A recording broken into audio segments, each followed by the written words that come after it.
ਵਾਹਿਗੁਰੂ ਜੀ ਕਾ ਖਾਲਸਾ, ਵਾਹਿਗੁਰੂ ਜੀ ਕੀ ਫਤਿਹ ਜੀ। ਸਾਰੇ ਵੀਰਾਂ ਭੈਣਾਂ ਨੂੰ ਸਵਾਗਤ ਹੈ ਜੀ ਤੁਹਾਡਾ ਸਾਰਿਆਂ ਦਾ ਆਨਲਾਈਨ ਗੁਰਮਤਿ ਕਲਾਸ ਵਿੱਚ। ਜਿਵੇਂ ਕਿ ਆਪ ਸਾਰਿਆਂ ਨੂੰ ਪਤਾ ਹੈ, ਅਸੀਂ ਸਾਰੇ ਮਾਈ ਭਾਈ ਸੁਖਮਨੀ ਸਾਹਿਬ ਜੀ ਦੀ ਵਿਚਾਰ ਸਾਂਝੀ ਕਰ ਰਹੇ ਹਾਂ। ਸੁਖਮਨੀ ਸਾਹਿਬ ਜੀ ਦਾ ਕੇਂਦਰੀ ਭਾਵ ਹੈ, ਸੁਖਮਨੀ ਸੁਖ ਅੰਮ੍ਰਿਤ ਪ੍ਰਭ ਨਾਮ, ਭਗਤ ਜਨਾ ਕੈ ਮਨ ਬਿਸਰਾਮ। कि सारे सुख देन वाली जो मणि है, यानी सारे सुखों का जो मूल कारण है, वो है प्रभु का हुक्म।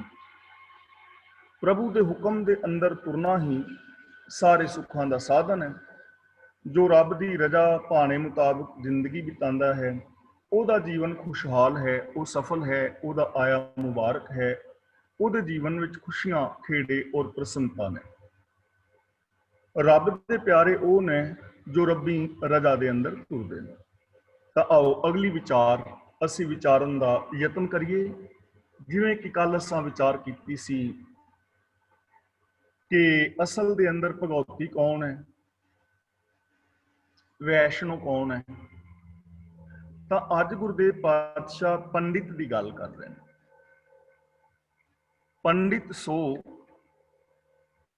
जो मन प्रबुद्ध है। पंडित का मतलब विद्वान।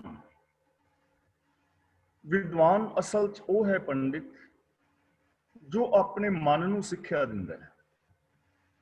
वैसे पंडित विद्वान नूं कह दिंदे ने जिसने बहुत सारा ज्ञान हासिल किया होया हुंदा है और वो ज्ञान दूजे लोकां नूं वंडदा है, लेकिन आप उस ज्ञान दे उत्ते अमल नहीं करदा, तां उहनूं असीं पंडित नहीं कह सकदे। वो ज्ञान किसी काम का नहीं जिस ज्ञान की वरतों ना की जाए। मान लो तुसी कार आदि चला लेंदे हो, ड्राइविंग का गुण तुहाडे कोल है, लेकिन तुसी उहनूं यूज नहीं करदे। तुहाडे कोल कार भी है, लेकिन इधर उधर जाण वास्ते तुसी किसी दे तरले लैंदे फिरदे हो जां खज्जल हुंदे हो, तां उस गुण का कोई फायदा ना होया। जे कोई डॉक्टर है, इंजीनियर है, वैज्ञानिक है, मनोवैज्ञानिक है, लेकिन उस गुण की वो वरतों नहीं करता, तो उसके गुण का लाभ नहीं हो रहा। इसी तरह जे किसी बंदे नूं ये पता है कि सच बोलना चाहिए है, दया करनी चाहिए है, प्यार नाल रहना चाहिए है, पाप विकार नहीं कमाने चाहिए, इस बारे नॉलेज है, लेकिन इस दे उत्ते अमल नहीं कर रहा, काम पुठे करता है, अपने ज्ञान की वरतों गलत करता है, तो उस ज्ञान का टूटी दवानी का भी लाभ नहीं। तो गुरु जी कहते ने सो पंडित जो मन प्रबुद्ध है। असल पंडित असल विद्वान वो है जो अपने मन नूं समझांदा है, अपने मन नूं विकारां वल दौड़न तो रोकदा है, अपने मन दे विचों माड़ियां वासनावां नूं, माड़े फुरनियां नूं खत्म करदा है। गुरुदेव ने पावन बाणी दे विच वचन भी कीता है ना, अवर उपदेश है आप ना करे आवत जावत जन्मै मरे। अगला वचन करते हैं कि जिहड़ा मन नूं समझाएगा उसकी निशानी की है। राम नाम आत्म में सोध है। सोधे का मतलब दृढ़ करे, जां सोधे का मतलब पड़ताल करना भी हुंदा है। तां आत्म में का मतलब अपने आप विच प्रभु के नाम नूं, प्रभु के हुक्म नूं, प्रभु के गुणां नूं अपने आपे दे अंदर खोजदा है। सोधे का मतलब खोजदा है, पड़ताल करदा है, अपने मन की पड़ताल करदा है। और यह चीज़ समझण वाली है। देखो साडे सारियां दे अंदर शुभ गुण मौजूद ने, मेरे विच भी, तुहाडे विच भी, होर भी सारे स्त्री पुरुष प्रजा दे अंदर शुभ गुण हर एक दे अंदर मौजूद ने। साडे विचों कोई नहीं कह सकता कि साडे अंदर सच्चाई, दया, प्यार, मुहब्बत नहीं है, सब दे अंदर है। पर मनुख इन्हां नूं अमल विच नहीं लिया रहा, इन्हां दी वरतों नहीं कर रहा। वरतों कर रहा है औगुणां दी, वरतों अवगुणां दी कर रहा है। तो गुरु जी कहते ने असल विद्वान, सियाणा, पंडित, प्रचारक वो है जो अपने मन दे अंदरों शुभ गुणां दी खोज कर, सैल्फ एनालिसिस करता है कि मैं रब की रजा पाने विच चल रहा हाँ, ਕੀ ਮੈਂ ਰੱਬੀ ਗੁਣਾਂ ਦਾ ਧਾਰਨੀ ਹਾਂ? ਜੋ ਕੁਛ ਮੈਂ ਕਹਿ ਰਿਹਾ, ਜੋ ਲੋਕਾਂ ਨੂੰ ਬਣ ਕੇ ਵਿਖਾ ਰਿਹਾ, ਕਿ ਅੰਦਰੋਂ ਵੀ ਮੈਂ ਇਸੇ ਤਰ੍ਹਾਂ ਦਾ ਹੀ ਹਾਂ? ਉਹਨੂੰ ਅਸੀਂ ਵਿਦਵਾਨ, ਉਹਨੂੰ ਅਸੀਂ ਪੰਡਿਤ, ਉਹਨੂੰ ਸਿਆਣਾ ਕਹਿ ਸਕਦੇ ਹਾਂ, ਜੋ ਆਪਣੇ ਮਨ ਨੂੰ ਸਮਝਾਉਂਦਾ ਹੈ, ਜੋ ਆਪਣੇ ਮਨ ਦੇ ਅੰਦਰੋਂ ਸ਼ੁਭ ਗੁਣਾਂ ਦੀ ਖੋਜ ਕਰਦਾ ਹੈ, ਪੜਤਾਲ ਕਰਦਾ ਹੈ ਆਪਣੇ ਮਨ ਦੀ, ਨੈਗੇਟਿਵ ਪੋਜ਼ਿਟਿਵ ਵਗੈਰਾ ਵੇਖਦਾ ਹੈ, ਗਲਤੀਆਂ ਨੂੰ ਤੱਕਦਾ ਹੈ ਔਰ ਉਹਨਾਂ ਗਲਤੀਆਂ ਨੂੰ ਦੂਰ ਕਰਦਾ ਹੈ ਔਰ ਸ਼ੁਭ ਗੁਣਾਂ ਨੂੰ ਆਪਣੇ ਮਨ ਵਿੱਚ ਵਸਾਉਂਦਾ ਹੈ। ਰਾਮ ਨਾਮ ਸਾਰ ਰਸ ਪੀਵੈ। ਸਾਰ ਦਾ ਮਤਲਬ ਸ੍ਰੇਸ਼ਟ, ਜੋ ਸਭ ਤੋਂ ਉੱਤਮ ਹੈ। ਰਾਮ ਨਾਮ, ਰੱਬ ਦਾ ਹੁਕਮ, ਰੱਬ ਦੇ ਜੋ ਗੁਣ ਨੇ, ਰੱਬੀ ਗੁਣਾਂ ਦਾ ਜੋ ਸਾਰ ਸ੍ਰੇਸ਼ਟ ਰਸ ਹੈ, ਉਹਨੂੰ ਪੀਂਦਾ ਹੈ, ਉਹਨੂੰ ਮਾਣਦਾ। ਹੁਣ ਦੇਖੋ, ਇਹ ਚੀਜ਼ ਸਮਝਣ ਵਾਲੀ ਹੈ। ਜਿਵੇਂ ਦਇਆ ਹੈ, ਹੁਣ ਦਇਆ ਅਸੀਂ ਕਹਿੰਦੇ ਤਾਂ ਸਾਰੇ ਹਾਂ ਕਿ ਸਾਨੂੰ ਦਇਆ ਕਰਨੀ ਚਾਹੀਦੀ ਹੈ ਜਾਂ ਸਾਨੂੰ ਪ੍ਰੇਮ ਦੇ ਨਾਲ ਰਹਿਣਾ ਚਾਹੀਦਾ ਹੈ। ਇੱਕ ਤਾਂ ਉਹ ਹੈ ਜੋ ਸਿਰਫ ਕਹਿ ਰਿਹਾ ਹੈ ਕਿ ਦਇਆ ਕਰਨੀ ਚਾਹੀਦੀ ਹੈ, ਦਇਆ ਚੰਗੀ ਚੀਜ਼ ਹੈ, ਪਰ ਦਇਆ ਕਰਦਾ ਨਹੀਂ, ਦਇਆ ਕਰਦਾ ਨਹੀਂ, ਵਰਤ ਕਠੋਰਤਾ ਰਿਹਾ ਹੈ, ਤਾਂ ਉਹਨੂੰ ਦਇਆ ਦੇ ਰਸ ਦਾ ਪਤਾ ਨਹੀਂ ਲੱਗੇਗਾ। ਦਇਆ ਅਸੀਂ ਕਿਸੇ ਤੇ ਕਰਾਂਗੇ ਤਾਂ ਸਾਨੂੰ ਸਮਝ ਆਏਗੀ ਨਾ ਕਿ ਉਸ ਦਇਆ ਦਾ ਸੁੱਖ ਕੀ ਹੈ, ਉਸ ਦਇਆ ਦੇ ਨਾਲ ਸਾਡੇ ਅੰਦਰ ਫੀਲਿੰਗਸ ਕੈਸੀਆਂ ਆਉਂਦੀਆਂ ਨੇ। ਜੇ ਅਸੀਂ ਪ੍ਰੇਮ ਕਰਾਂਗੇ ਕਿਸੇ ਦੇ ਨਾਲ, ਪਿਆਰ ਦੇ ਨਾਲ ਰਹਾਂਗੇ, ਤਾਂ ਸਾਨੂੰ ਸਮਝ ਆਏਗੀ ਕਿ ਪਿਆਰ ਕਰਨ ਦੇ ਨਾਲ ਸਾਡੇ ਅੰਦਰ ਐਸੀ ਫੀਲਿੰਗ ਆਉਂਦੀ ਹੈ, ਪਿਆਰ ਕਰਨ ਦੇ ਨਾਲ ਐਸੀ ਖੁਸ਼ੀ ਮਿਲਦੀ ਹੈ, ਉਹਨੂੰ ਉਹ ਖੁਸ਼ੀ ਨਸੀਬ ਹੋਈ। ਤੇ ਜਿਹੜਾ ਬੰਦਾ ਇਹਨਾਂ ਗੁਣਾਂ ਦੀ ਵਰਤੋਂ ਹੀ ਨਹੀਂ ਕਰੇਗਾ, ਉਹ ਇਹਨਾਂ ਗੁਣਾਂ ਦੇ ਰਸ ਨੂੰ ਮਾਣ ਨਹੀਂ ਸਕੇਗਾ। ਤਾਂ ਗੁਰੂ ਜੀ ਕਹਿੰਦੇ ਨੇ, ਅਸਲ ਪੰਡਿਤ, ਅਸਲ ਵਿਦਵਾਨ, ਸਿਆਣਾ ਉਹ ਹੈ ਜੋ ਪ੍ਰਭੂ ਦੇ ਗੁਣਾਂ ਦੇ ਰਸ ਨੂੰ ਪੀਂਦਾ ਹੈ, ਮਾਣਦਾ ਹੈ, ਉਹਨਾਂ ਗੁਣਾਂ ਦੀ ਜ਼ਿੰਦਗੀ ਵਿੱਚ ਵਰਤੋਂ ਕਰਦਾ ਹੈ। ਤੇ ਗੁਣਾਂ ਦੀ ਵਰਤੋਂ ਦੇ ਨਾਲ ਜਿਹੜਾ ਸੁੱਖ ਪੈਦਾ ਹੁੰਦਾ ਹੈ, ਉਸ ਖੁਸ਼ੀ ਨੂੰ, ਉਸ ਸੁੱਖ ਨੂੰ ਉਹ ਮਾਣਦਾ ਹੈ। ਉਸ ਪੰਡਿਤ ਕੈ ਉਪਦੇਸ਼ ਜਗ ਜੀਵੈ। ਉਪਦੇਸ਼ ਦੇ ਨਾਲ ਮਤਲਬ, ਉਪਦੇਸ਼ ਦੇ ਨਾਲ, ਜੀਵੇ ਦਾ ਮਤਲਬ ਜਿਉਂਦਾ ਹੈ, ਯਾਨੀ ਰੂਹਾਨੀ ਜ਼ਿੰਦਗੀ ਮਾਣਦਾ ਹੈ, ਖੁਸ਼ੀ ਮਾਣਦਾ ਹੈ। ਜੋ ਇਹੋ ਜਿਹਾ ਪੰਡਿਤ ਹੈ, ਜੋ ਇਹੋ ਜਿਹਾ ਵਿਦਵਾਨ ਹੈ, ਉਹਦੇ ਉਪਦੇਸ਼ ਦੇ ਨਾਲ ਜਗਤ ਖੁਸ਼ੀ ਹਾਸਲ ਕਰਦਾ ਹੈ, ਆਤਮਿਕ ਜੀਵਨ ਜੀਂਦਾ ਹੈ, ਕਿਉਂਕਿ ਉਹ ਜੋ ਦੱਸ ਰਿਹਾ ਹੈ ਉਹ ਆਪਣੇ ਤਜਰਬੇ ਚੋਂ ਦੱਸ ਰਿਹਾ ਹੈ, ਉਹ ਅੰਦਰੋਂ ਹੋਰ ਤੇ ਬਾਹਰੋਂ ਹੋਰ ਨਹੀਂ ਹੈ। ਦੇਖੋ, ਧੰਨ ਸਾਹਿਬ ਸ੍ਰੀ ਗੁਰੂ ਅਰਜਨ ਦੇਵ ਜੀ ਦਾ ਪਾਵਨ ਸ਼ਬਦ ਅਸੀਂ ਕਈ ਵਾਰ ਪਹਿਲਾਂ ਸਾਂਝਾ ਕੀਤਾ ਹੈ। ਗੁਰੂ ਜੀ ਕਹਿੰਦੇ ਹਨ, ਜੈਸਾ ਸਤਿਗੁਰੂ ਸੁਣੀਦਾ ਤੈਸੋ ਹੀ ਮੈਂ ਡੀਠ, ਕਿ ਜਿਹੋ ਜਿਹਾ ਮੈਂ ਗੁਰੂ ਜੀ ਬਾਰੇ ਸੁਣਦਾ ਸੀ, ਮੈਂ ਦੇਖ ਲਿਆ ਹੈ, ਅਜਮਾ ਲਿਆ ਹੈ, ਪਰਖ ਲਿਆ ਹੈ, ਗੁਰੂ ਉਸੇ ਤਰ੍ਹਾਂ ਦਾ ਹੀ ਹੈ। ਵਿਛੁੜਿਆ ਮੇਲੇ ਪ੍ਰਭੂ ਹਰ ਦਰਗਾਹ ਕਾ ਵਸੀਠ। ਗੁਰੂ ਵਾਸਤਵ ਦੇ ਅੰਦਰ ਹੀ ਰੱਬ ਦੇ ਨਾਲੋਂ ਵਿਛੁੜਿਆ ਹੋਇਆਂ ਨੂੰ ਰੱਬ ਦੇ ਨਾਲ ਮਿਲਾ ਦਿੰਦਾ ਹੈ। ਗੁਰੂ ਵਾਸਤਵ ਦੇ ਵਿੱਚ ਹੀ ਰੱਬ ਦੀ ਦਰਗਾਹ ਦਾ ਵਿਚੋਲਾ ਹੈ, ਮਿਲਾਉਣ ਵਾਲਾ ਹੈ। ਗੁਰੂ ਸਾਡੇ ਅੰਦਰ ਹਰੀ ਨਾਮ ਨੂੰ, ਰੱਬੀ ਹੁਕਮ ਨੂੰ ਦ੍ਰਿੜ ਕਰਾ ਦਿੰਦਾ ਹੈ। ਗੁਰੂ ਹਉਮੈ ਦਾ ਰੋਗ ਕੱਟ ਦਿੰਦਾ ਹੈ। ਤਜਰਬਾ ਹੈ, ਉਹਨਾਂ ਦਾ ਅਨੁਭਵ ਹੈ, ਉਸ ਅਨੁਭਵ ਨੂੰ ਪੇਸ਼ ਕਰ ਰਿਹਾ। ਇਸੇ ਕਰਕੇ ਗੁਰੂ ਸਾਹਿਬਾਨ ਜੀ ਦੀ ਪਾਵਨ ਬਾਣੀ ਪੜ੍ਹ ਸੁਣ ਕੇ, ਉਪਦੇਸ਼ ਨੂੰ ਜਪ ਕੇ ਸੰਸਾਰ ਦਾ ਪਾਰ ਉਤਾਰਾ ਹੋਇਆ ਹੈ, ਜਿਨ੍ਹਾਂ ਨੇ ਵੀ ਜਪੀ ਹੈ, ਜਿਨ੍ਹਾਂ ਨੇ ਵੀ ਗਾਵੀ ਹੈ, ਜਿਨ੍ਹਾਂ ਨੇ ਅਪਣਾਈ ਹੈ। ਲੇਕਿਨ ਜਿਹੜਾ ਉਪਦੇਸ਼ਕ, ਜਿਹੜਾ ਵਿਦਵਾਨ ਆਪ ਇਹਨਾਂ ਗੁਣਾਂ ਦਾ ਧਾਰਨੀ ਨਹੀਂ ਹੈ, ਆਪ ਨੂੰ ਰਸ ਨਹੀਂ ਆਇਆ, ਆਪ ਨੇ ਰਸ ਨਹੀਂ ਮਾਣਿਆ, ਤਾਂ ਉਹ ਦੂਜਿਆਂ ਨੂੰ ਗਲਤ ਗਾਈਡ ਕਰੇਗਾ। ਉਹਦੀ ਗਾਈਡੈਂਸ ਦੇ ਨਾਲ ਕੋਈ ਸੰਸਾਰ ਦਾ ਬੰਦਾ ਲਾਭ ਨਹੀਂ ਲੈ ਪਾਏਗਾ, ਕਿਉਂਕਿ ਉਹਦਾ ਤਜਰਬਾ ਨਹੀਂ। ਤਾਂ ਇਸ ਲਈ ਜੇ ਅਸੀਂ ਚਾਹੁੰਦੇ ਹਾਂ ਕਿ ਸਾਡੇ ਬੱਚੇ ਨੇ, ਸਾਡਾ ਸਮਾਜ ਹੈ, ਪਰਿਵਾਰ ਹੈ, ਔਰ ਪਰਿਵਾਰ ਨੂੰ ਜਾਂ ਸਮਾਜ ਨੂੰ ਅਸੀਂ ਬਦਲਣਾ ਚਾਹੁੰਦੇ ਹਾਂ, ਤਾਂ ਫਿਰ ਸਾਨੂੰ ਆਪ ਇਹਨਾਂ ਗੁਣਾਂ ਦਾ ਧਾਰਨੀ ਹੋਣਾ ਪਵੇਗਾ। ਤਾਂ ਸਾਡੇ ਉਪਦੇਸ਼ ਦੇ ਨਾਲ ਕਿਸੇ ਦੇ ਅੰਦਰ ਚੇਂਜਿੰਗ ਆਏਗੀ ਨਾ, ਸਾਡੇ ਪਰਿਵਾਰ ਵਿੱਚ, ਰਿਸ਼ਤੇਦਾਰਾਂ ਵਿੱਚ, ਸੱਜਣਾ ਮਿੱਤਰਾਂ ਵਿੱਚ, ਤਾਂ ਹੀ ਕੋਈ ਚੇਂਜਿੰਗ ਆ ਸਕਦੀ ਹੈ। ਸਾਡੇ ਤੋਂ ਕੋਈ ਲਾਭ ਤਾਂ ਲੈ ਸਕਦਾ ਕਿਉਂਕਿ ਉਹ ਸਾਡਾ ਆਪਣਾ ਤਜਰਬਾ ਹੋਏਗਾ, अगला बचन गुरुदेव जी करते ने, हर की कथा हिरदय बसावै। कथा का मतलब सिफत सलाह। जो रब की कथा है, सिफत सलाह है, ਉਹਨੂੰ अपने हिरदे विच वसांदा है। असली पंडित वो है। हिरदे का मतलब साडी मैंटैलिटी, साडी सोच, साडी सुरत। अपनी सुरत के अंदर, अपनी मैंटैलिटी, मानसिकता के अंदर वो रब की सिफत सलाह नूं वसा लैंदा है। सत, संतोख, दया, धर्म, धीरज, ज्ञान, वैराग, निमानता, सेवा, सिमरन, प्रेम, कुर्बानी के जो शुभ जज्बे ने ਉਹਦੀ सोच के अंदर ने। जो सोच विच है वो बोलां विच भी होएगा, वो विहार विच भी होएगा। गुरुदेव कहने ने, सो पंडित फिर जोन न आवे। वो विद्वान फिर भटकना विच नहीं। पशु बिरतियां ਉਹਦੇ अंदर पैदा नहीं ਹੁੰਦੀਆਂ। ਅਸੀਂ ਦੇਖਦੇ ਹਾਂ ਨਾ, ਆਮ ਬੰਦੇ ਦੇ ਅੰਦਰ ਪਸ਼ੂ ਬਿਰਤੀਆਂ ਪੈਦਾ ਹੁੰਦੀਆਂ ਨੇ।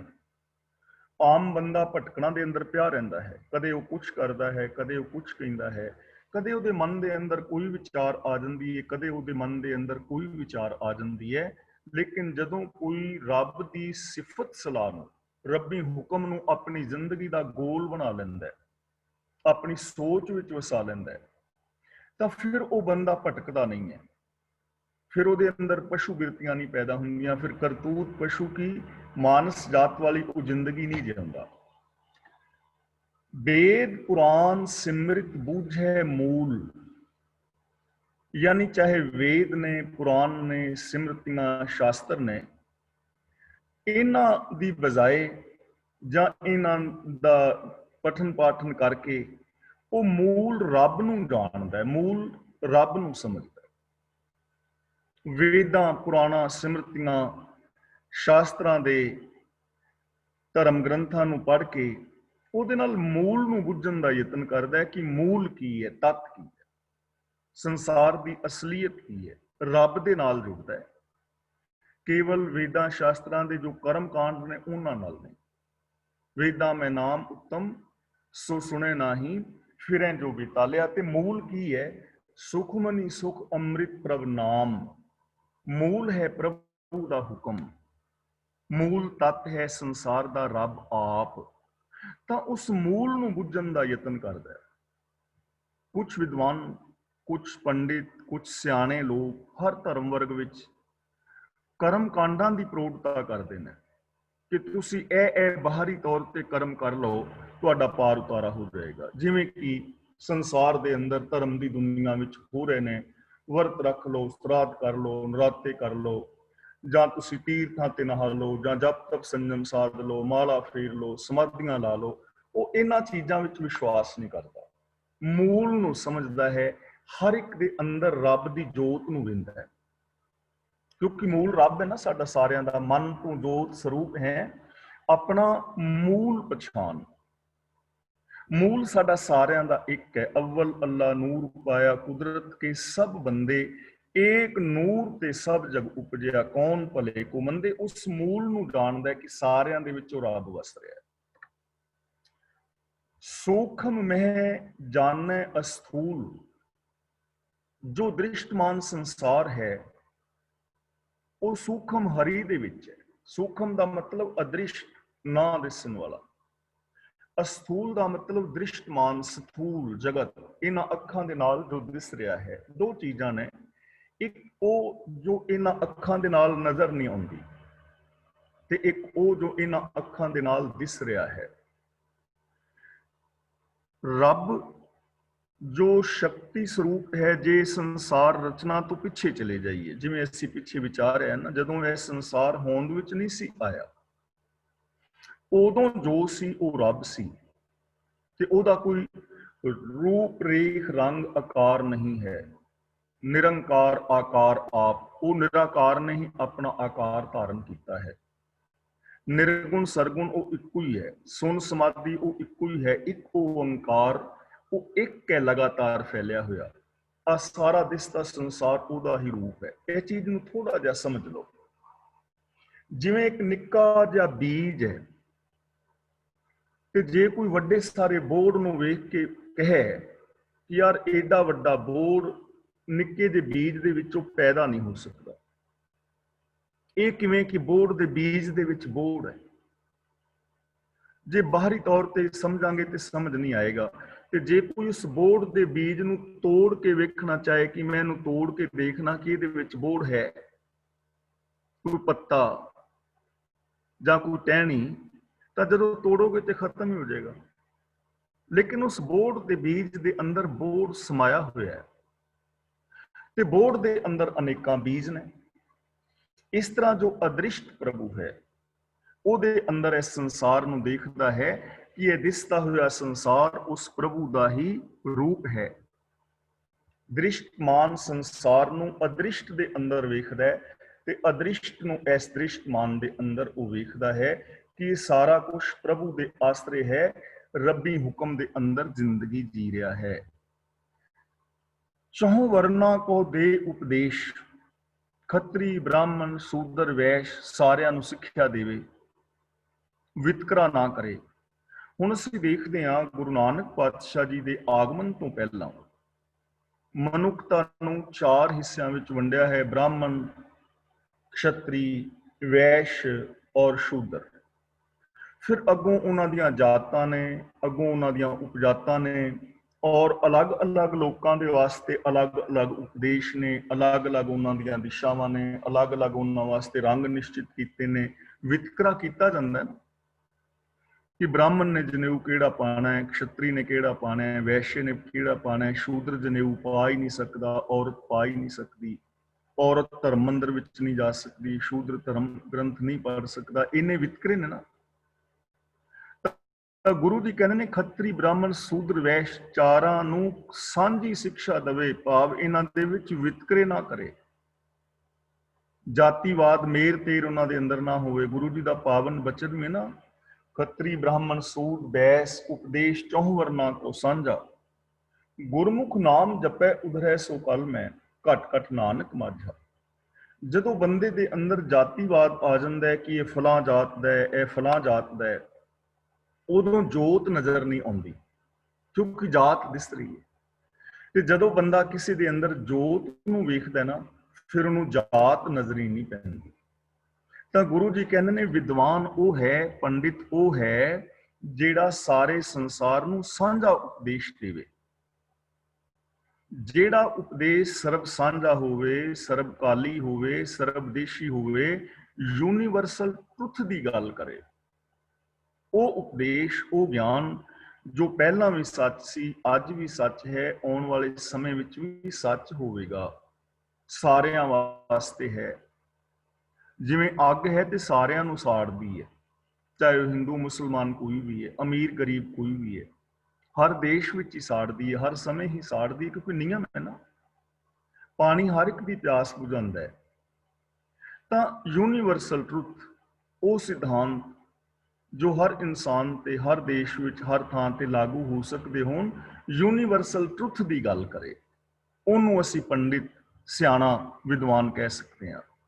ਨਾਨਕ ਉਸ ਪੰਡਿਤ ਕੋ ਸਦਾ ਆਦੇਸ਼, ਗੁਰੂ ਪਾਤਸ਼ਾਹ ਜੀ ਕਹਿੰਦੇ ਨੇ ਕਿ ਉਸ ਪੰਡਿਤ ਅੱਗੇ, ਉਸ ਵਿਦਵਾਨ ਅੱਗੇ ਅਸੀਂ ਆਪਣਾ ਸਿਰ ਨਿਵਾਉਂਦੇ ਹਾਂ, ਪ੍ਰਣਾਮ ਕਰਦਾ ਹਾਂ, ਮੈਂ ਨਮਸਕਾਰ ਕਰਦਾ ਹਾਂ, ਭਾਵ ਮੈਂ ਉਹਦਾ ਆਦਰ ਕਰਦਾ ਹਾਂ, ਸਤਿਕਾਰ ਕਰਦਾ ਹਾਂ। ਐਸਾ ਵਿਦਵਾਨ, ਐਸਾ ਪੰਡਿਤ, ਐਸਾ ਸਿਆਣਾ ਮਨੁੱਖ ਸਤਿਕਾਰ ਦਾ ਪਾਤਰ ਹੈ, ਆਦਰ ਦਾ ਪਾਤਰ ਹੈ, ਜਿਹੜਾ ਵੀ ਇਸ ਢੰਗ ਦੇ ਨਾਲ ਜ਼ਿੰਦਗੀ ਜੀਂਦਾ ਹੈ। ਕੌਣ? ਮੈਂ ਦੁਬਾਰਾ ਰਿਪੀਟ ਕਰਦਿਆਂ, ਜਿਹੜਾ ਆਪਣੇ ਮਨ ਨੂੰ ਪ੍ਰਬੋਧਦਾ ਹੈ, ਆਪਣੇ ਮਨ ਅੰਦਰ ਰੱਬੀ ਗੁਣਾਂ ਦੀ ਪੜਤਾਲ ਕਰਦਾ ਹੈ। ਜਿਹੜਾ ਇਨਸਾਨ ਉਹ ਪੰਡਿਤ ਵਿਦਵਾਨ ਹੈ ਜੋ ਰੱਬੀ ਗੁਣਾਂ ਦੇ ਸ੍ਰੇਸ਼ਟ ਰਸ ਨੂੰ ਮਾਣਦਾ ਹੈ, ਭਾਵ ਉਹਨਾਂ ਤੇ ਅਮਲ ਕਰਦਾ ਹੈ। ਐਸਾ ਇਨਸਾਨ ਜੋ ਹਰੀ ਦੀ ਕਥਾ ਨੂੰ, ਰੱਬੀ ਗੁਣਾਂ ਨੂੰ ਆਪਣੀ ਮੈਂਟੈਲਿਟੀ, ਮਾਨਸਿਕਤਾ ਵਿੱਚ ਵਸਾਉਂਦਾ ਹੈ, ਜਿਹਦੇ ਅੰਦਰ ਪਸ਼ੂ ਬਿਰਤੀਆਂ ਨਹੀਂ ਹਨ, ਜੋ ਸੰਸਾਰ ਦੇ ਮੂਲ ਪ੍ਰਭੂ ਨੂੰ ਸਮਝਦਾ ਹੈ, ਜੋ ਇਸ ਦਿਸਦੇ ਜਗਤ ਨੂੰ ਰੱਬ ਦਾ ਰੂਪ ਕਰਕੇ ਜਾਣਦਾ ਹੈ, ਜਿਸ ਦੇ ਅੰਦਰ ਜਾਤੀਵਾਦ ਔਰ ਵਰਨਾਂ ਦੇ ਵਿਤਕਰੇ ਨਹੀਂ ਹਨ। ਐਸਾ ਜੋ ਵਿਦਵਾਨ ਪੁਰਸ਼ ਹੈ, ਪੰਡਿਤ ਹੈ, ਸਿਆਣਾ ਹੈ, ਉਹ ਸਤਿਕਾਰਯੋਗ ਹੈ।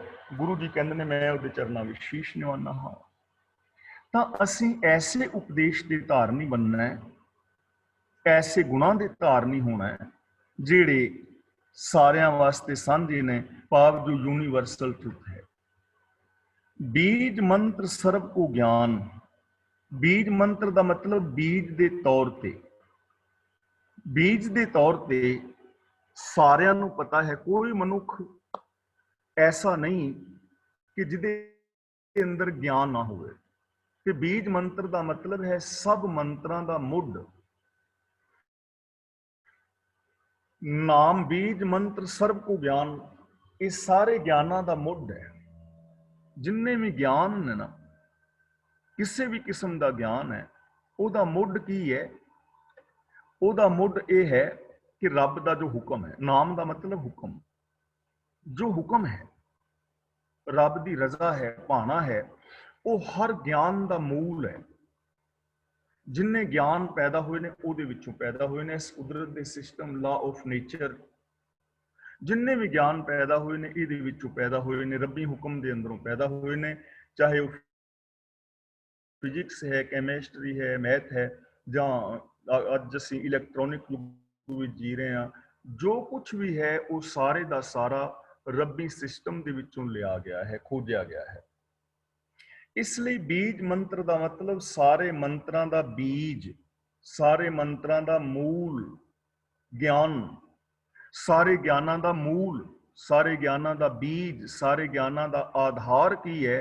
ਰੱਬ ਦਾ ਹੁਕਮ, ਜੋ ਅਸੀਂ ਜਪਜੀ ਸਾਹਿਬ ਵਿੱਚ ਵਿਸਥਾਰ ਸਹਿਤ ਵਿਚਾਰਿਆ ਸੀ।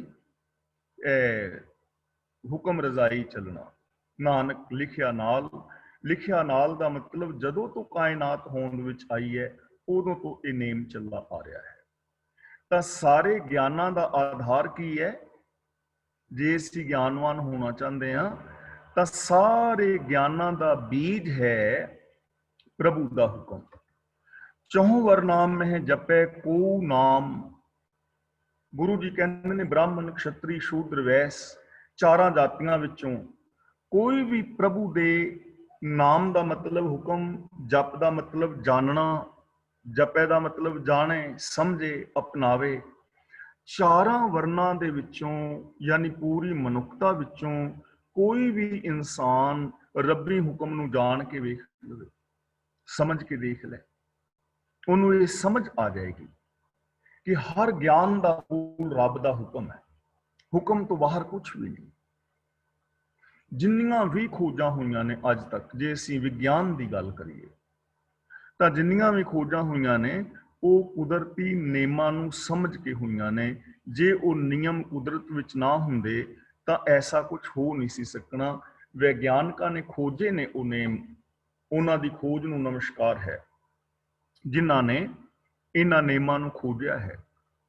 ਹੁਣ ਦੇਖੋ, ਕਦੇ ਕਿਸੇ ਨੇ ਬਿਜਲੀ ਕੜਕਦੀ, ਚਮਕਦੀ ਦੇਖੀ ਹੋਏਗੀ, ਉਹਨੇ ਸੋਚਿਆ ਹੋਏਗਾ। ਕੁਝ ਲੋਕਾਂ ਨੇ ਤੇ ਕਹਿ ਦਿੱਤਾ ਕਿ ਇੰਦਰ ਦੇਵਤੇ ਦਾ ਪ੍ਰਕੋਪ ਹੈ, ਉਹਨਾਂ ਨੇ ਤੇ ਪੂਜਾ ਕਰਨੀ ਸ਼ੁਰੂ ਕਰਤੀ, ਉਹਨਾਂ ਕੋਲ ਉਹਨਾਂ ਕੁ ਗਿਆਨ ਸੀ। ਲੇਕਿਨ ਕਿਸੇ ਨੇ ਬਾਰ-ਬਾਰ ਤੱਕਿਆ ਹੋਏਗਾ, ਉਹਨੇ ਸੋਚਿਆ, ਉਹਨੇ ਸਮਝਿਆ ਤੇ ਉਹਨੂੰ ਸਮਝ ਆਈ ਕਿ ਨੈਗੇਟਿਵ ਔਰ ਪੋਜ਼ਿਟਿਵ ਬੱਦਲ ਹੁੰਦੇ ਨੇ ਜੋ ਆਪਸ ਵਿੱਚ ਟਕਰਾਉਂਦੇ ਨੇ, ਜਾਂ ਜਿਵੇਂ ਵੀ, ਕਿਉਂਕਿ ਮੈਨੂੰ ਇਸ ਬਾਰੇ ਗਿਆਨ ਨਹੀਂ ਸਾਇੰਸ ਬਾਰੇ। ਤੇ ਉਹਨੇ ਇਸ ਨੈਗੇਟਿਵ ਪੋਜ਼ਿਟਿਵ ਦੀ ਖੋਜ ਕਰਕੇ ਆ ਬਲਬ ਵਗੈਰਾ ਜਗਾ ਦਿੱਤੇ ਨਾ। ਇਹ ਕੁਦਰਤ ਦੇ ਅੰਦਰ ਨੇਮ ਸੀ ਤਾਂ ਉਹਨਾਂ ਨੇ ਖੋਜਿਆ। ਅੱਜ ਅਸੀਂ ਲਾਈਟ ਦੀ ਵਰਤੋਂ ਕਰ ਰਹੇ ਹਾਂ। ਹੁਣ ਇੱਕ ਜਗ੍ਹਾ ਤੋਂ ਦੂਜੀ ਜਗ੍ਹਾ ਆਵਾਜ਼ ਜਾਂਦੀ ਹੈ, ਬਹੁਤ ਦੂਰ ਤੱਕ ਭੇਜਿਆ ਜਾ ਸਕਦਾ ਹੈ। ਇਸ ਨਿਯਮ ਨੂੰ ਖੋਜਿਆ ਨਾ ਤਾਂ ਰੇਡੀਓ, ਟੈਲੀਵਿਜ਼ਨ ਜਾਂ ਫੋਨ ਵਗੈਰਾ, ਇਹ ਸਾਰਾ ਕੁਝ ਹੋਂਦ ਦੇ ਵਿੱਚ ਆ ਗਿਆ। ਗੁਰੂ ਜੀ ਕਹਿੰਦੇ ਨੇ ਚੌਹਾਂ ਹੀ ਵਰਨਾਂ ਚੋਂ, ਪੂਰੀ ਦੀ ਪੂਰੀ ਮਨੁੱਖਤਾ ਦੇ ਵਿੱਚੋਂ ਕੋਈ ਇਸ ਚੀਜ਼ ਨੂੰ ਜਪ ਕੇ ਵੇਖ ਲੈ। ਜਪ ਦਾ ਮਤਲਬ ਜਾਣ ਕੇ ਵੇਖ ਲਵੇ, ਖੋਜ ਕੇ ਵੇਖ ਲੈ, ਵਿਚਾਰ ਲਵੇ, ਇਹਨੂੰ ਅਪਣਾ ਕੇ ਦੇਖ ਲਵੇ, ਉਹਨੂੰ ਸਮਝ ਆ ਜਾਏਗੀ ਕਿ ਹਰ ਗਿਆਨ ਦਾ ਮੂਲ ਰੱਬ ਦਾ ਹੁਕਮ ਹੈ। ਜੋ ਜੋ ਜਪੈ ਤਿਸਕੀ ਗਤ ਹੋਏ। ਜਿਹੜਾ ਵੀ ਇਸ ਹੁਕਮ ਨੂੰ ਜਪੇਗਾ, ਜਾਣੇਗਾ, ਹੁਕਮ ਦੇ ਅੰਦਰ ਜ਼ਿੰਦਗੀ ਜੀਵੇਗਾ, ਤਿਸਕੀ ਗਤ ਹੋਏ, ਉਹਦੀ ਉੱਚੀ ਜ਼ਿੰਦਗੀ ਬਣ ਜਾਏਗੀ। ਉਹ ਵਿਕਾਰਾਂ ਵਿੱਚ ਨਹੀਂ ਫਸੇਗਾ, ਉਹ ਜੀਵਨ ਦੇ ਅੰਦਰ ਸਫਲ ਹੋਏਗਾ, ਉਹ ਵਿਕਾਰਾਂ ਤੋਂ ਮੁਕਤ ਹੋ ਜਾਏਗਾ। जे रब दे हुक्म विच चलेगा, हुक्म रजाई चलना। हुण देखो जपजी साहिब विच गुरुदेव ने समझाया है ना, सोचै सोच ना हो गई, कि बाहर दी पवित्रता करन नाल शरीर नूं अपना तीर्थां दे उत्ते इशनान कराउण दे नाल पवित्र नहीं हुंदा बंदा, अंदरों पवित्र नहीं ना हुंदा। बाहर दी सफाई हो जाती है, इहदे विच कोई दो राय नहीं। पानी तो उत्ते उतरस के मिट्टी घट्टा लह जाता है, शरीर साफ हुंदा है। पर तीर्थां ते नहाउण नाल, पानी नाल नहाउण दे नाल मन साफ नहीं हुंदा। यह हकीकत, सोच नहीं साफ हुंदी। चुप्पै चुप ना हो गई, जे तुसीं मैडिटेशन कर रहे हो चुप करके बह जाओ, जबान चुप हो जाएगी, बंद कर लोगे जबान। पर एवें सोच नहीं ना साफ होनी, मैंटैलिटी साफ नहीं ना होनी। चलाकियां कर लो, चलाकियां करके इमोशनल ब्लैकमेल कर लो, दूजिਆਂ ਨੂੰ ਧੋਖੇ ਦੇ ਲਓ, ਕਿਸੇ ਨੂੰ ਆਪਣਾ ਗੁਲਾਮ ਬਣਾ ਲਓ। ਤੁਸੀਂ ਧਨ ਦੇ ਤਲ ਤੇ ਜਾਂ ਰਾਜਨੀਤੀ ਦੀ ਦੁਨੀਆ ਵਿੱਚ ਸਫਲ ਹੋ ਜਾਓਗੇ, ਪਰ ਚਲਾਕੀਆਂ ਦੇ ਨਾਲ ਕਦੇ ਮਨ ਨਹੀਂ ਨਾ ਸਾਫ਼ ਹੁੰਦਾ। ਚਲਾਕੀਆਂ ਦੇ ਨਾਲ ਤੇ ਸਗੋਂ ਹੋਰ ਗੜਬੜ ਹੋ ਜਾਏਗੀ। ਤ੍ਰਿਸ਼ਨਾ ਦੇ ਅਧੀਨ ਰਿਹਾ ਕਦੇ ਮਨ ਨੂੰ ਸ਼ਾਂਤੀ ਨਹੀਂ ਨਾ ਹੁੰਦੀ, ਜਿੰਨੇ ਮਰਜ਼ੀ ਪਦਾਰਥਾਂ ਦੇ ਭਾਰ ਬਣ ਲਓ। ਤਾਂ ਗੁਰੂ ਜੀ ਨੇ ਫਿਰ ਸਵਾਲ ਕੀਤਾ ਕਿ ਕਿਵ ਸਚਿਆਰਾ ਹੋਈ ਹੈ, ਕਿਵ ਕੂੜਾ ਟੁੱਟੇ ਫਾਲ। ਤੇ ਕਹਿੰਦੇ ਨਾ ਹੁਕਮ ਰਜ਼ਾਈ ਚੱਲਣਾ, ਨਾਨਕ ਲਿਖਿਆ ਨਾਲ, ਹੁਕਮ ਦੇ ਅੰਦਰ ਤੁਰਿਆ। ਤਾਂ ਜੋ ਜੋ ਜਪੇ ਤਿਸ ਕੀ ਗਤ ਹੋਏ, ਜੋ ਵੀ ਪ੍ਰਭੂ ਦੇ ਹੁਕਮ ਨੂੰ ਜਪੇਗਾ ਯਾਨੀ ਜਾਣੇਗਾ, ਹੁਕਮ ਦੇ ਅੰਦਰ ਜ਼ਿੰਦਗੀ ਜੀਵੇਗਾ, ਉਹਦੀ ਉੱਚੀ ਆਤਮਿਕ ਅਵਸਥਾ ਹੋ ਜਾਏਗੀ, ਉਹ ਜੀਵਨ ਵਿੱਚ ਸਫਲ ਹੋਏਗਾ। ਪਰ ਹੁਣ ਇਸ ਹੁਕਮ ਦੀ ਸੂਝ ਕਿੱਥੋਂ ਆਵੇ? ਗਿਆਨ ਦੀ ਸਹੀ ਵਰਤੋਂ ਕਰਨੀ ਕਿੱਥੋਂ ਸਿੱਖੀਏ? ਹੁਕਮ ਬਾਰੇ ਸਾਨੂੰ ਕਿਵੇਂ ਸਮਝ ਆਵੇ? ਉਹਦੇ ਵਾਸਤੇ ਸਾਨੂੰ ਸਾਧਨ ਦੱਸ ਰਹੇ ਨੇ, ਸਾਧ ਸੰਗ ਪਾਵੈ ਜਨ ਕੋਏ। ਸਾਧ ਸੰਗ, ਸਾਧ ਦਾ ਮਤਲਬ ਗੁਰੂ, ਸੰਗ ਦਾ ਮਤਲਬ ਸ਼ਰਨ, ਪਾਵੈ ਜਨ ਕੋਏ ਦਾ ਮਤਲਬ ਕੋਈ ਜਨ, ਜਿਹੜਾ ਵੀ ਕੋਈ ਮਨੁੱਖ ਜੋ ਗੁਰੂ ਦੇ ਚਰਨਾਂ ਦੀ ਸ਼ਰਨ ਵਿੱਚ ਆਉਂਦਾ ਹੈ, ਉਹ ਇਸ ਹੁਕਮ ਬਾਰੇ ਜਾਣਕਾਰੀ ਹਾਸਲ ਕਰ ਲੈਂਦਾ ਹੈ, ਉਹਨੂੰ ਸਮਝ ਆ ਜਾਂਦੀ ਹੈ, ਉਹ ਗਿਆਨ ਦੀ ਸਹੀ ਵਰਤੋਂ ਕਰਦਾ ਹੈ, ਉਹਨੂੰ ਵੇ ਆਫ ਲਾਈਫ ਮਿਲ ਜਾਂਦਾ ਹੈ ਸੱਚਾ ਸੱਚਾ, ਜਿਸ ਵੇ ਆਫ ਲਾਈਫ ਨੂੰ ਅਪਣਾ ਕੇ ਬੰਦਾ ਚੰਗੀ ਜ਼ਿੰਦਗੀ ਜੀ ਲੈਂਦਾ ਹੈ।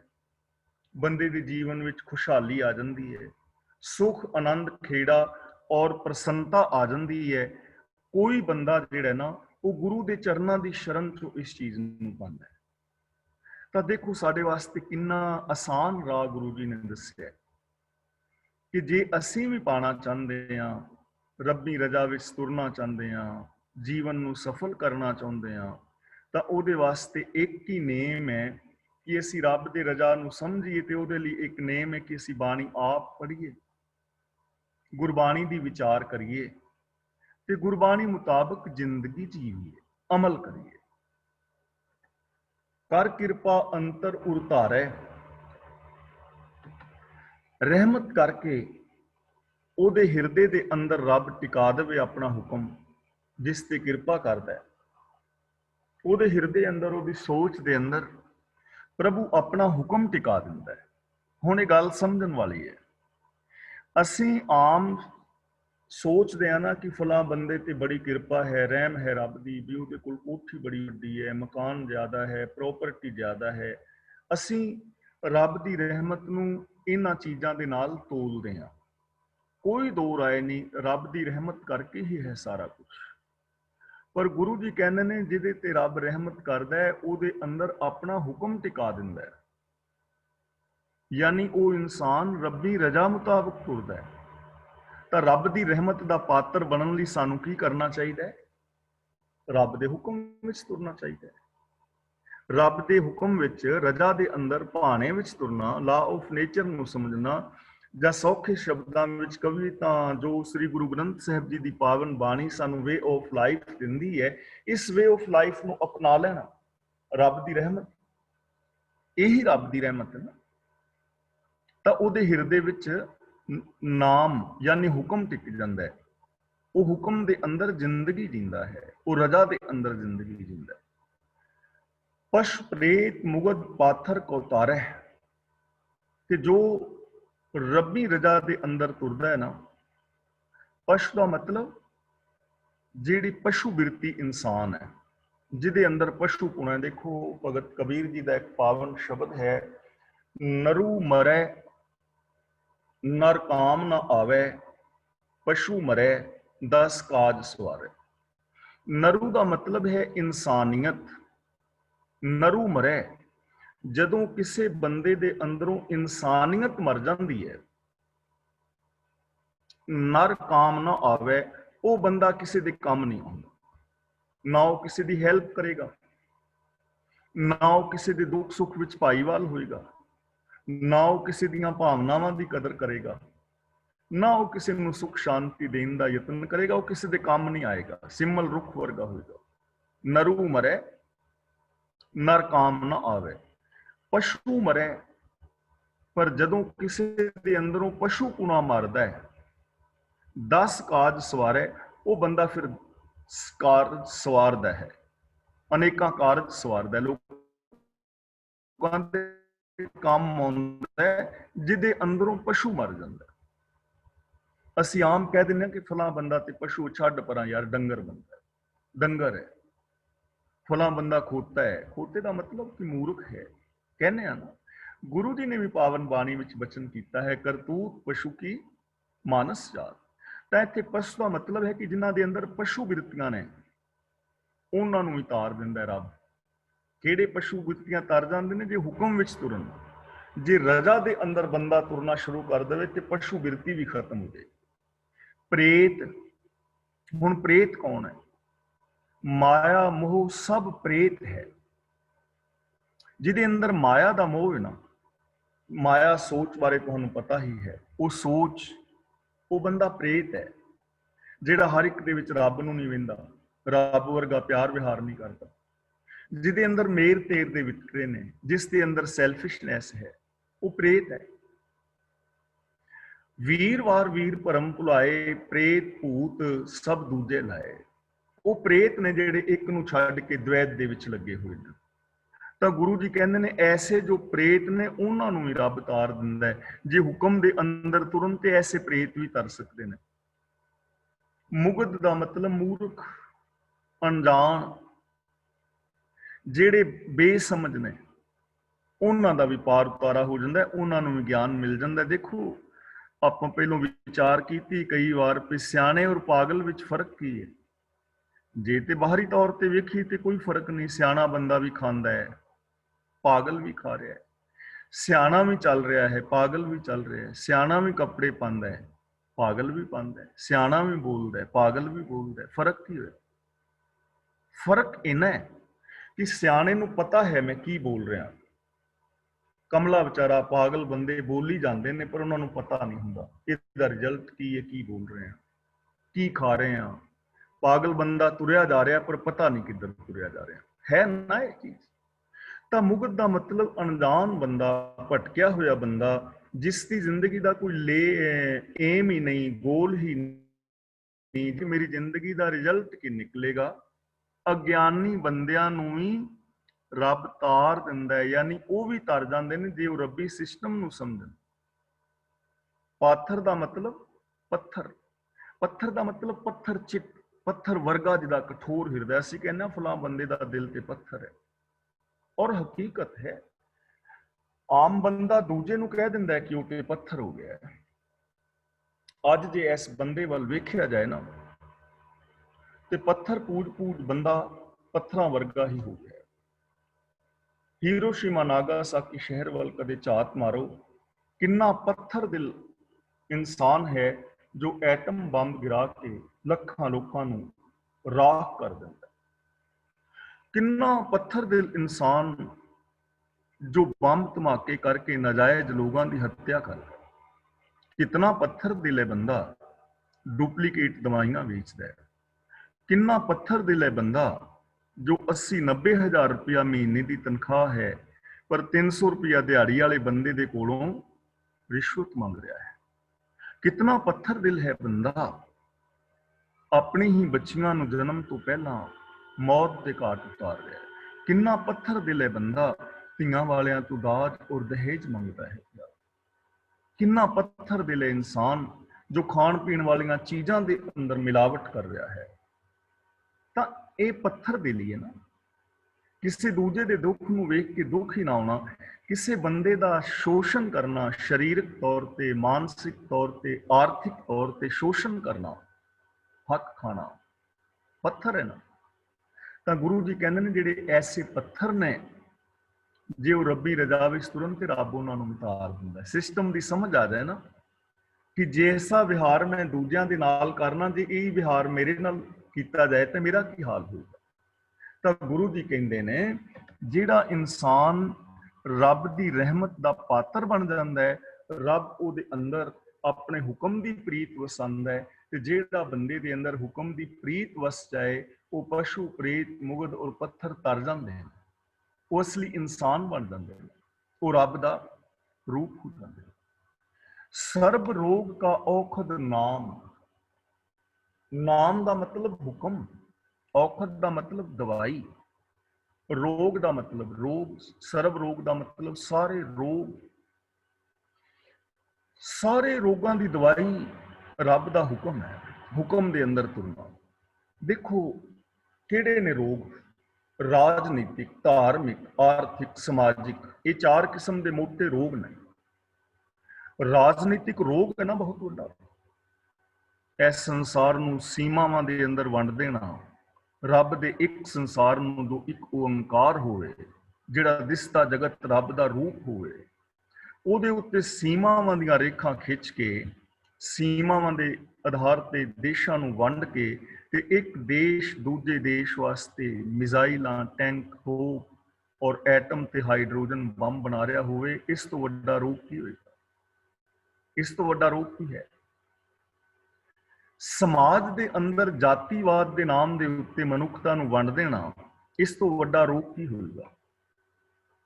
ਧਰਮ ਦੇ ਨਾਮ ਦੇ ਉੱਤੇ ਦੰਗੇ ਫਸਾਦ, ਧਰਮ ਦੇ ਨਾਮ ਦੇ ਉੱਤੇ ਲੜਾਈਆਂ, ਇੱਕ ਧਰਮ ਦੂਜੇ ਧਰਮ ਦਾ ਵੈਰੀ, ਔਰ ਧਰਮ ਦੇ ਨਾਮ ਦੇ ਉੱਤੇ ਜਿੰਨਾ ਖੂਨ ਵਹਾਇਆ ਗਿਆ ਹੈ ਕਿਤੇ ਵੀ ਨਹੀਂ, ਧਰਮ ਦੇ ਨਾਮ ਤੇ ਅੱਜ ਵੀ ਲੁੱਟ ਖਸੁੱਟ ਹੈ, ਇਸ ਤੋਂ ਵੱਡਾ ਕੀ ਰੋਗ ਹੋਏਗਾ?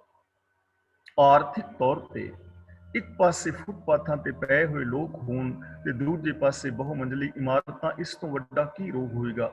ਇਹਨਾਂ ਸਾਰੇ ਰੋਗਾਂ ਦਾ ਦਾਰੂ ਕੀ ਹੈ? ਹੁਕਮ। ਜਿਸ ਸਿਸਟਮ ਨੂੰ ਸਮਝਿਆ ਜਾਏ, ਰੱਬ ਦੀ ਰਜ਼ਾ ਨੂੰ ਸਮਝਿਆ ਜਾਏ, ਰੱਬੀ ਗੁਣਾਂ ਨੂੰ ਫੋਲੋ ਕੀਤਾ ਜਾਏ, ਤਾਂ ਫਿਰ ਇਹਨਾਂ ਦੇਸ਼ਾਂ ਦੀਆਂ ਸੀਮਾਵਾਂ ਨੂੰ ਖਤਮ ਕੀਤਾ ਜਾ ਸਕਦਾ ਹੈ। ਪੂਰੀ ਦੁਨੀਆ ਦੀ ਇੱਕ ਰਾਜਧਾਨੀ ਹੋ ਸਕਦੀ ਹੈ, ਪਾਸਪੋਰਟ ਸਿਸਟਮ ਖਤਮ ਹੋ ਸਕਦਾ ਹੈ, ਕਰੰਸੀ ਇੱਕ ਹੋ ਸਕਦੀ ਹੈ, ਤੇ ਜਿਹੜਾ 50-60% ਧਨ ਮਾਰੂ ਹਥਿਆਰਾਂ ਤੇ ਲੱਗਦਾ ਹੈ, ਮਨੁੱਖਤਾ ਦੇ ਉਥਾਨ ਤੇ ਲੱਗੇਗਾ। ਜੇ ਰੱਬੀ ਹੁਕਮ ਨੂੰ ਤਾਂ ਜਿਹੜਾ ਜਾਤੀਵਾਦ ਹੈ ਖਤਮ ਹੋ ਜਾਏਗਾ। ਭਗਤ ਕਬੀਰ ਜੀ ਹੁਕਮ ਦੀ ਤੇ ਗੱਲ ਕਰ ਰਹੇ ਨੇ। ਜਦੋਂ ਕਿਸੇ ਬ੍ਰਾਹਮਣ ਨੇ ਕਿਹਾ ਕਿ ਤੂੰ ਨੀਵੀਂ ਜਾਤ ਦਾ ਜੁਲਾਹਾ, ਮੈਂ ਉੱਚੀ ਜਾਤ ਦਾ ਬ੍ਰਾਹਮਣ, ਤਾਂ ਭਗਤ ਕਬੀਰ ਜੀ ਕਹਿੰਦੇ ਨੇ, ਪਿਆਰਿਆ ਮੈਂ ਮੰਨ ਲੈਣਾ ਕਿ ਮੈਂ ਨੀਵਾਂ ਹਾਂ, ਤੂੰ ਉੱਚਾ ਹੈ, ਪਰ ਕੁਛ ਉਹਦਾ ਜਵਾਬ ਤਾਂ ਦੇ, ਕੁਛ ਮੇਰੇ ਸਵਾਲ ਨੇ। ਜੋ ਤੂੰ ਬ੍ਰਾਹਮਣ ਬ੍ਰਾਹਮਣੀ ਜਾਇਆ ਤਾਂ ਆਨ ਬਾਟ ਕਾਹੇ ਨਹੀਂ ਆਇਆ, ਦੂਜੇ ਕਿਸੇ ਰਸਤੇ ਕਿਉਂ ਨਹੀਂ ਆਇਆ? ਉਸੇ ਸਿਸਟਮ ਨਾਲ ਤੂੰ ਪੈਦਾ ਹੋਇਆ ਹੈ, ਉਹੀ ਕੁਦਰਤ ਦਾ ਕਾਨੂੰਨ ਤੇਰੇ ਲਈ, ਕੁਦਰਤ ਦਾ ਕਾਨੂੰਨ ਮੇਰੇ ਲਈ। ਤੁਮ ਕਤ ਬਾਮਨ, ਹਮ ਕਤ ਸੂਰ, ਹਮ ਕਤ ਲੋਹੂ, ਤੁਮ ਕਤ ਦੂਧ। ਮੇਰੀਆਂ ਨਾੜਾਂ ਵਿੱਚ ਕਿਹੜਾ ਖੂਨ ਹੈ ਤੇ ਤੇਰੀਆਂ ਨਾੜਾਂ ਵਿੱਚ ਕਿਹੜਾ ਦੁੱਧ ਹੈ? ਇੱਕੋ ਹੀ ਸਿਸਟਮ, ਇੱਕੋ ਹੀ ਪਾਣਾ, ਇੱਕੋ ਹੀ ਰਜਾ। ਉਸ ਕੁਦਰਤੀ ਨੇਮਾਂ ਵਿੱਚ ਮੈਂ, ਕੁਦਰਤੀ ਨੇਮਾਂ ਵਿੱਚ ਤੂੰ, ਤਾਂ ਫਿਰ ਜਾਤੀਵਾਦ ਕਿੱਥੋਂ ਆ ਗਈ? ਤਾਂ ਜੇ ਇਸ ਰੱਬੀ ਹੁਕਮ ਨੂੰ ਸਮਝਿਆ ਜਾਏ, ਹੁਕਮੇ ਅੰਦਰ ਸਭ ਕੋ ਨੂੰ ਸਮਝਿਆ ਜਾਏ, ਤਾਂ ਇਹ ਸਮਾਜਿਕ ਸਮੱਸਿਆਵਾਂ ਖਤਮ ਹੋ ਜਾਣ। ਜੇ ਰੱਬੀ ਹੁਕਮ ਨੂੰ ਸਾਹਮਣੇ ਰੱਖ ਕੇ ਨੇਮ ਬਣਾਏ ਜਾਣ, ਤਾਂ ਜੋ ਆਰਥਿਕ ਪ੍ਰੋਬਲਮਸ ਨੇ ਸੋਲਵ ਹੋ ਸਕਦੀਆਂ ਨੇ। ਜੇ ਰੱਬੀ ਰਜ਼ਾ ਨੂੰ ਸਮਝਿਆ ਜਾਏ ਤਾਂ ਧਾਰਮਿਕ ਝਗੜੇ ਖਤਮ ਹੋ ਜਾਣਗੇ। ਸਰਬ ਧਰਮ ਮੈਂ ਸ੍ਰੇਸ਼ਟ ਧਰਮ, ਹਰ ਕੋ ਨਾਮ ਜਪ ਨਿਰਮਲ ਕਰਮ, ਏਕੋ ਧਰਮ ਦ੍ਰਿੜ੍ਹ ਸੱਚ ਕੋਈ।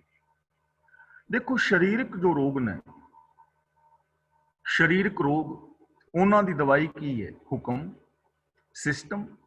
ਕਿਉਂਕਿ ਸਰੀਰ ਸਿਸਟਮ ਵਿੱਚ ਪੈਦਾ ਹੋ ਰਿਹਾ ਹੈ, ਸਿਸਟਮ ਦੇ ਅੰਦਰ ਹੀ ਬਿਮਾਰ ਹੁੰਦਾ ਹੈ, ਤੇ ਸਿਸਟਮ ਦੇ ਅੰਦਰ ਹੀ ਉਹਨੂੰ ਠੀਕ ਕੀਤਾ ਜਾ ਸਕਦਾ ਹੈ, ਸਿਸਟਮ ਤੋਂ ਬਾਹਰ ਚੱਲ ਕੇ ਨਹੀਂ। ਮਾਨਸਿਕ ਰੋਗ ਨੇ ਸਿਸਟਮ ਵਿੱਚ ਨੇ, ਸਰੀਰਕ ਰੋਗ ਨੇ, ਬੌਧਿਕ ਰੋਗ ਨੇ।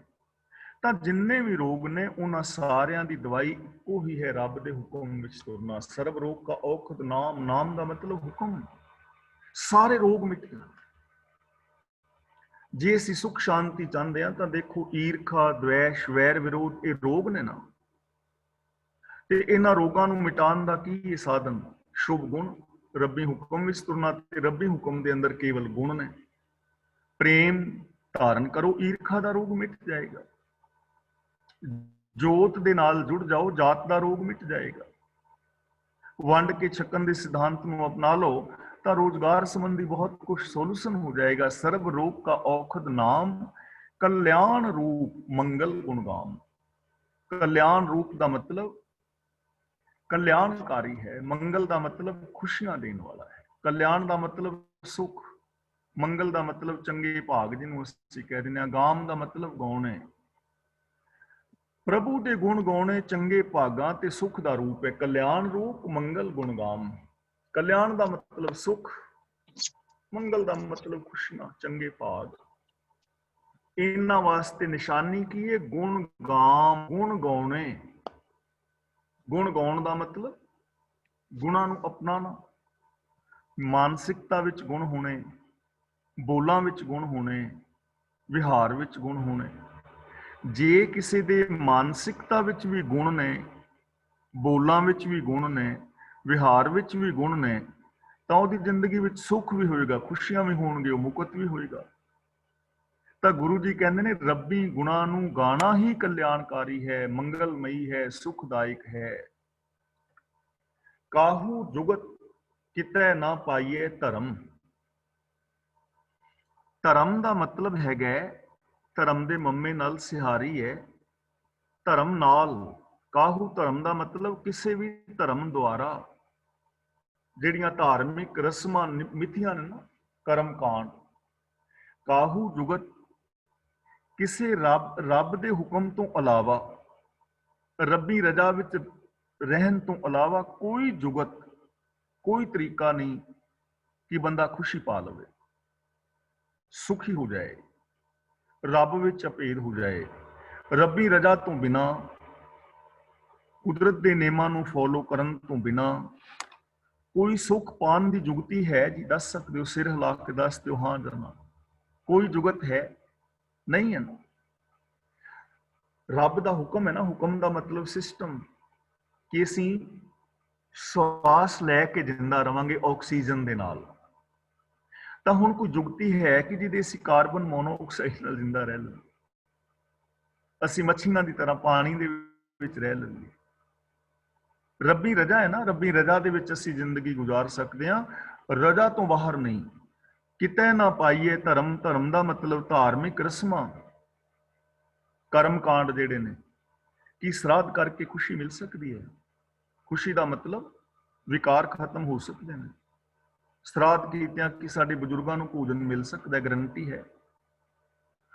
ਵਿਖਾਵੇ ਦੀਆਂ ਸਮਾਧੀਆਂ ਲਾਉਣ ਦੇ ਨਾਲ ਕੋਈ ਰੱਬ ਨੂੰ ਮਿਲ ਸਕਦਾ ਹੈ, ਜਾਂ ਖੁਸ਼ੀ ਮਿਲ ਸਕਦੀ ਹੈ, ਜਾਂ ਕੋਈ ਸਮਾਜ ਦਾ ਵਿਕਾਸ ਹੋ ਸਕਦਾ ਹੈ ਵੀ ਸਮਾਧੀ ਲਾ ਕੇ ਬੈਠੇ ਰਹੋ ਤੇ ਪੱਕੀਆਂ ਪਕਾਈਆਂ ਰੋਟੀਆਂ ਆ ਜਾਣ, ਮੈਂਟੈਲਿਟੀ ਸਾਫ਼ ਹੋ ਜਾਏ, ਜਾਂ ਕੋਈ ਰੋਗ ਮਿਟ ਜਾਏ, ਜਾਂ ਸਮਾਜ ਦਾ ਭਲਾ ਹੋ ਜਾਏ। ਤੀਰਥਾਂ ਤੇ ਨਹਾਉਣ ਨਾਲ, ਵਰਤ ਰੱਖਣ ਨਾਲ, ਸ਼ਰਾਧ ਕਰਨ ਨਾਲ, ਨਰਾਤੇ ਰੱਖਣ ਨਾਲ। ਜਿਵੇਂ ਹੁਣ ਵਰਤ ਹੈ ਕਰਵਾ ਚੌਥ ਦੇ ਲੈ ਲਓ, ਕਿ ਕਰਵਾ ਚੌਥ ਦਾ ਵਰਤ ਰੱਖਣ ਦੇ ਨਾਲ ਕਦੀ ਬੰਦੇ ਦੀ ਮੌਤ ਨਹੀਂ ਹੋਏਗੀ?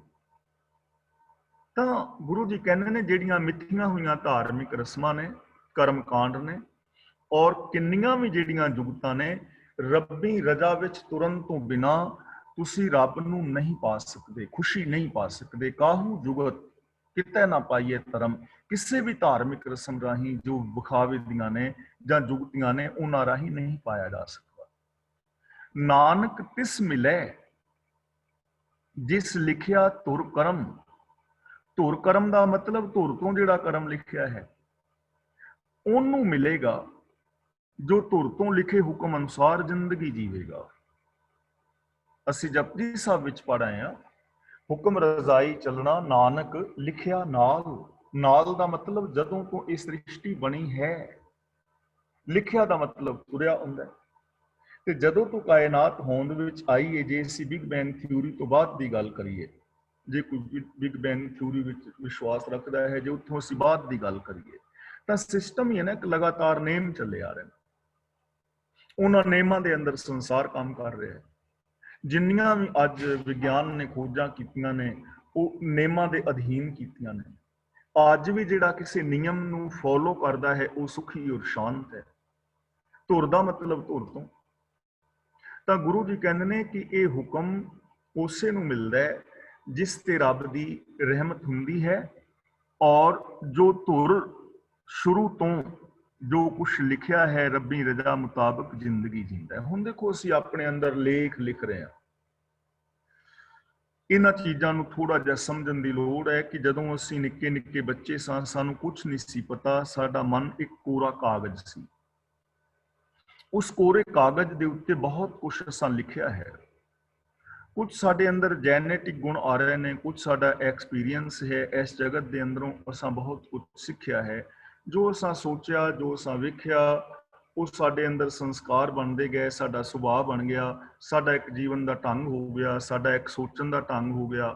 ਉਸ ਮੁਤਾਬਕ ਹੀ ਬੰਦਾ ਸੋਚੀ ਜਾਂਦਾ ਹੈ, ਉਹਦੇ ਮੁਤਾਬਕ ਹੀ ਬੰਦਾ ਕਰਮ ਕਰੀ ਜਾਂਦਾ ਹੈ।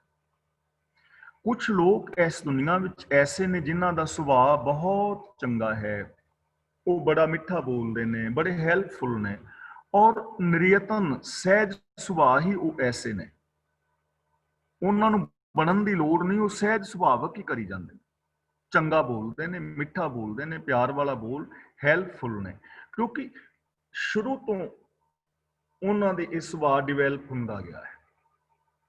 ਕੁਝ ਲੋਕ ਐਸੇ ਨੇ ਜੋ ਆਪਣੇ ਸੁਭਾਅ ਤੋਂ ਦੁਖੀ ਨੇ, ਆਪਣੇ ਕ੍ਰੋਧ ਤੋਂ ਬੜਾ ਦੁਖੀ ਨੇ, ਆਪਣੀ ਮਾੜੀ ਸੋਚ ਤੋਂ ਦੁਖੀ ਨੇ, ਔਰ ਇਹ ਮੰਨਦੇ ਨੇ ਕਿ ਮੇਰੇ ਇਸ ਗੁੱਸੇ ਕਰਕੇ, ਮੇਰੇ ਇਸ ਨਿੱਕੇ ਜਿਹੇ ਲਾਲਚ ਕਰਕੇ, ਮੇਰੀ ਈਗੋ ਕਰਕੇ ਮੇਰਾ ਬਹੁਤ ਵੱਡਾ ਨੁਕਸਾਨ ਹੋਇਆ। ਬਦਲਣਾ ਚਾਹੁੰਦੇ ਨੇ ਪਰ ਬਦਲ ਨਹੀਂ ਪਾ ਸਕਦੇ। ਕਿਉਂ? ਕਿਉਂਕਿ ਉਹਨਾਂ ਨੇ ਸ਼ੁਰੂ ਤੋਂ ਲੈ ਕੇ ਸੋਚਿਆ ਹੀ ਐਸਾ, ਸੋਚ ਬਣਦੀ ਗਈ, ਹੁਣ ਸੁਭਾਅ ਬਣ ਗਿਆ, ਆਦਤਾਂ ਬਣ ਗਈਆਂ, ਬਦਲਣਾ ਮੁਸ਼ਕਲ ਹੋ ਗਿਆ ਨਾ। ਤਾਂ ਇਹ ਲੇਖ ਕਿਹਨੇ ਲਿਖੇ ਨੇ? ਅਸੀਂ ਆਪ ਲਿਖੇ ਨੇ। ਜੋ ਮੇਰੀਆਂ ਆਦਤਾਂ ਨੇ, ਚੰਗੀਆਂ ਜਾਂ ਮਾੜੀਆਂ ਜੈਸੀਆਂ ਵੀ ਨੇ, ਉਹ ਤੁਸੀਂ ਤੇ ਨਹੀਂ ਬਣਾਈਆਂ। ਤੁਹਾਡੀਆਂ ਜਿਹੜੀਆਂ ਆਦਤਾਂ ਨੇ ਉਹ ਮੈਂ ਤਾਂ ਨਹੀਂ ਬਣਾਈਆਂ। ਅਸੀਂ ਆਪਣੀਆਂ ਆਦਤਾਂ ਸਾਰੀਆਂ ਆਪ ਬਣਾਈਆਂ ਨਾ, ਸੁਭਾਅ ਅਸੀਂ ਆਪ ਬਣਾਇਆ। ਤੇ ਜੇ ਅਸੀਂ ਰੱਬੀ ਰਜ਼ਾ ਨੂੰ ਸਮਝੀਏ ਤੇ ਅੱਜ ਵੀ ਬਦਲਿਆ ਜਾ ਸਕਦਾ ਹੈ, ਅੱਜ ਵੀ ਪ੍ਰੈਕਟਿਸ ਕੀਤੀ ਜਾ ਸਕਦੀ ਹੈ, ਔਰ ਪ੍ਰੈਕਟਿਸ ਕਰਕੇ ਆਪਣੇ ਮਾੜੇ ਸੁਭਾਅ ਨੂੰ ਚੰਗੇ ਸੁਭਾਅ ਵਿੱਚ ਕਨਵਰਟ ਕੀਤਾ ਜਾ ਸਕਦਾ ਹੈ।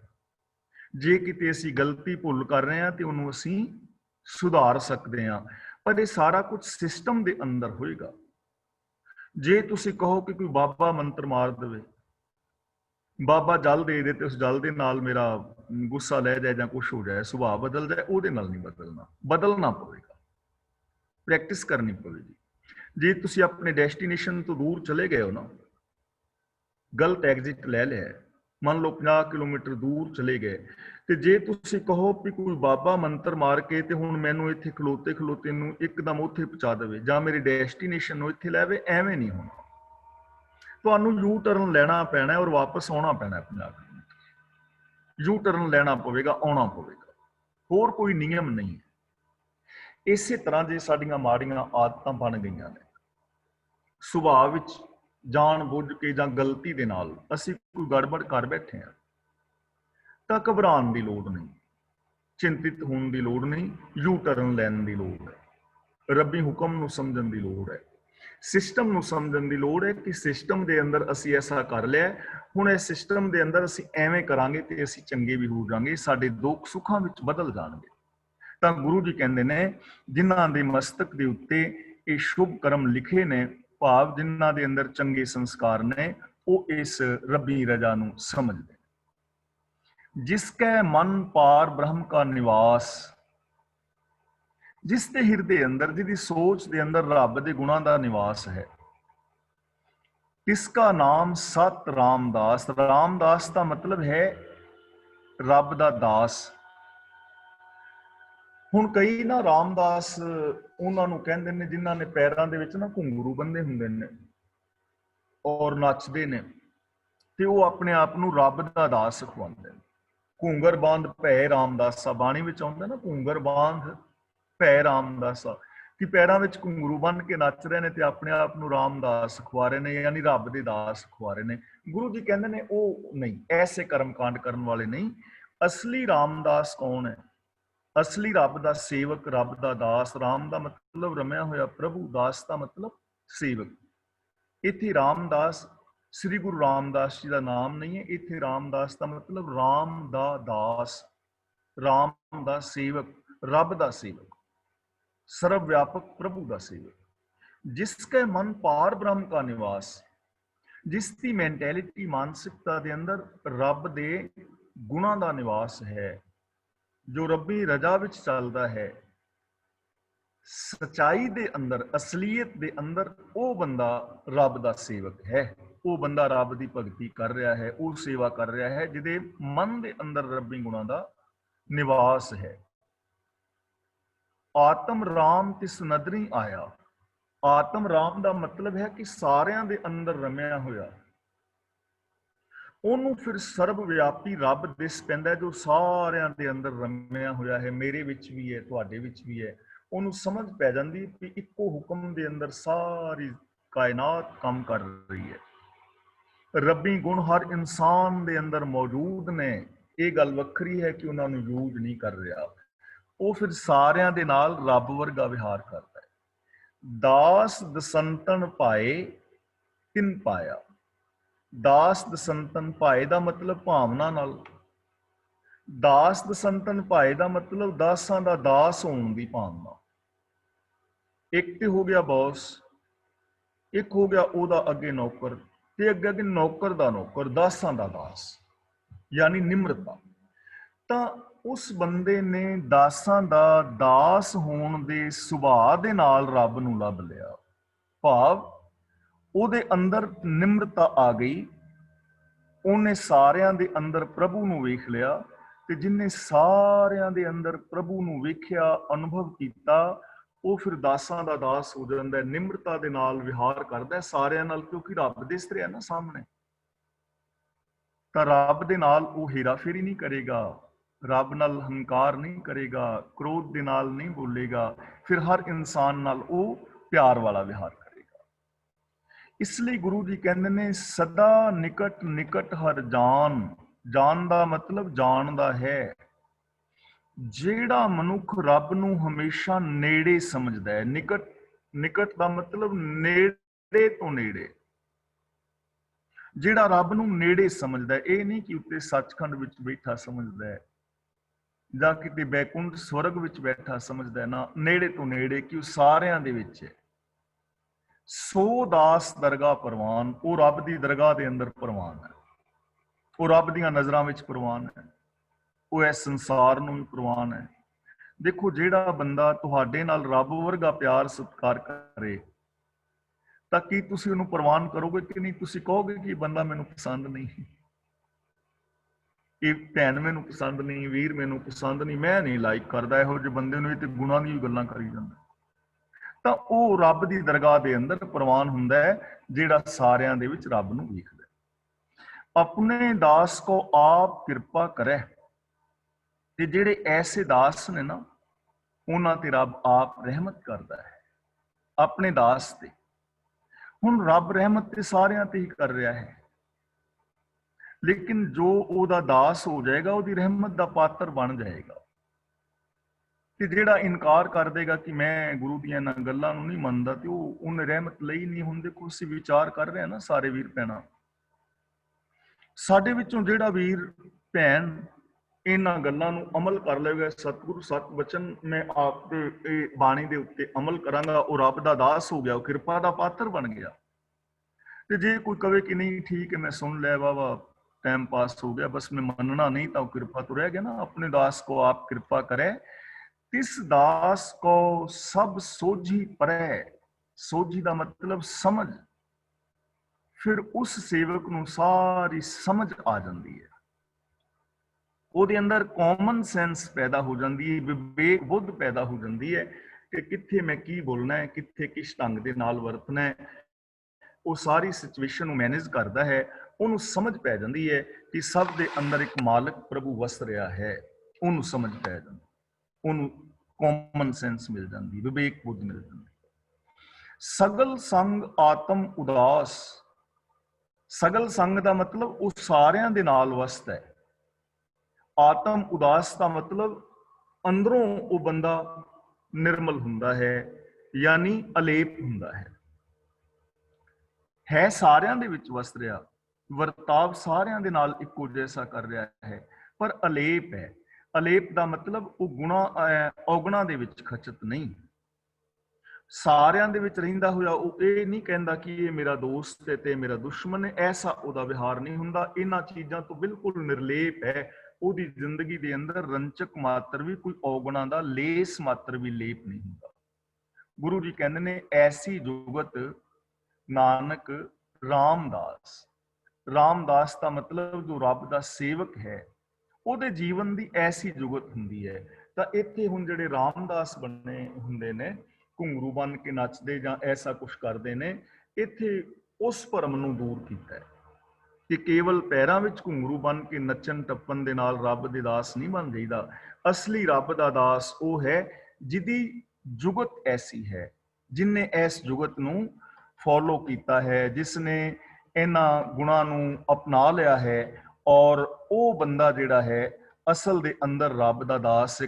ਕੌਣ? ਜਿਹਦੇ ਮਨ ਦੇ ਅੰਦਰ ਰੱਬ ਦੇ ਗੁਣਾਂ ਦਾ ਨਿਵਾਸ ਹੋ ਗਿਆ, ਜਿਹਨੂੰ ਸਾਰਿਆਂ ਦੇ ਅੰਦਰ ਇੱਕ ਰੱਬ ਦਿਸਦਾ ਹੈ, ਜੋ ਬੜੀ ਨਿਮਰਤਾ ਦੇ ਨਾਲ ਸਾਰਿਆਂ ਨਾਲ ਵਰਤਦਾ ਹੈ, ਜੋ ਰੱਬ ਨੂੰ ਨੇੜੇ ਤੋਂ ਨੇੜੇ ਸਮਝਦਾ ਹੈ, ਉਹ ਪ੍ਰਭੂ ਦਰਗਾਹ ਵਿੱਚ ਪ੍ਰਵਾਨ ਹੋ ਜਾਂਦਾ ਹੈ, ਉਹ ਰੱਬ ਦੀ ਕਿਰਪਾ ਦਾ ਪਾਤਰ ਬਣ ਜਾਂਦਾ ਹੈ, ਉਹਨੂੰ ਕਾਮਨ ਸੈਂਸ ਵਿਵੇਕ ਬੁੱਧ ਮਿਲ ਜਾਂਦੀ ਹੈ, ਉਹ ਸਾਰਿਆਂ ਦੇ ਨਾਲ ਹੁੰਦਾ ਹੋਇਆ ਵੀ ਨਿਰਲੇਪ ਰਹਿੰਦਾ ਹੈ।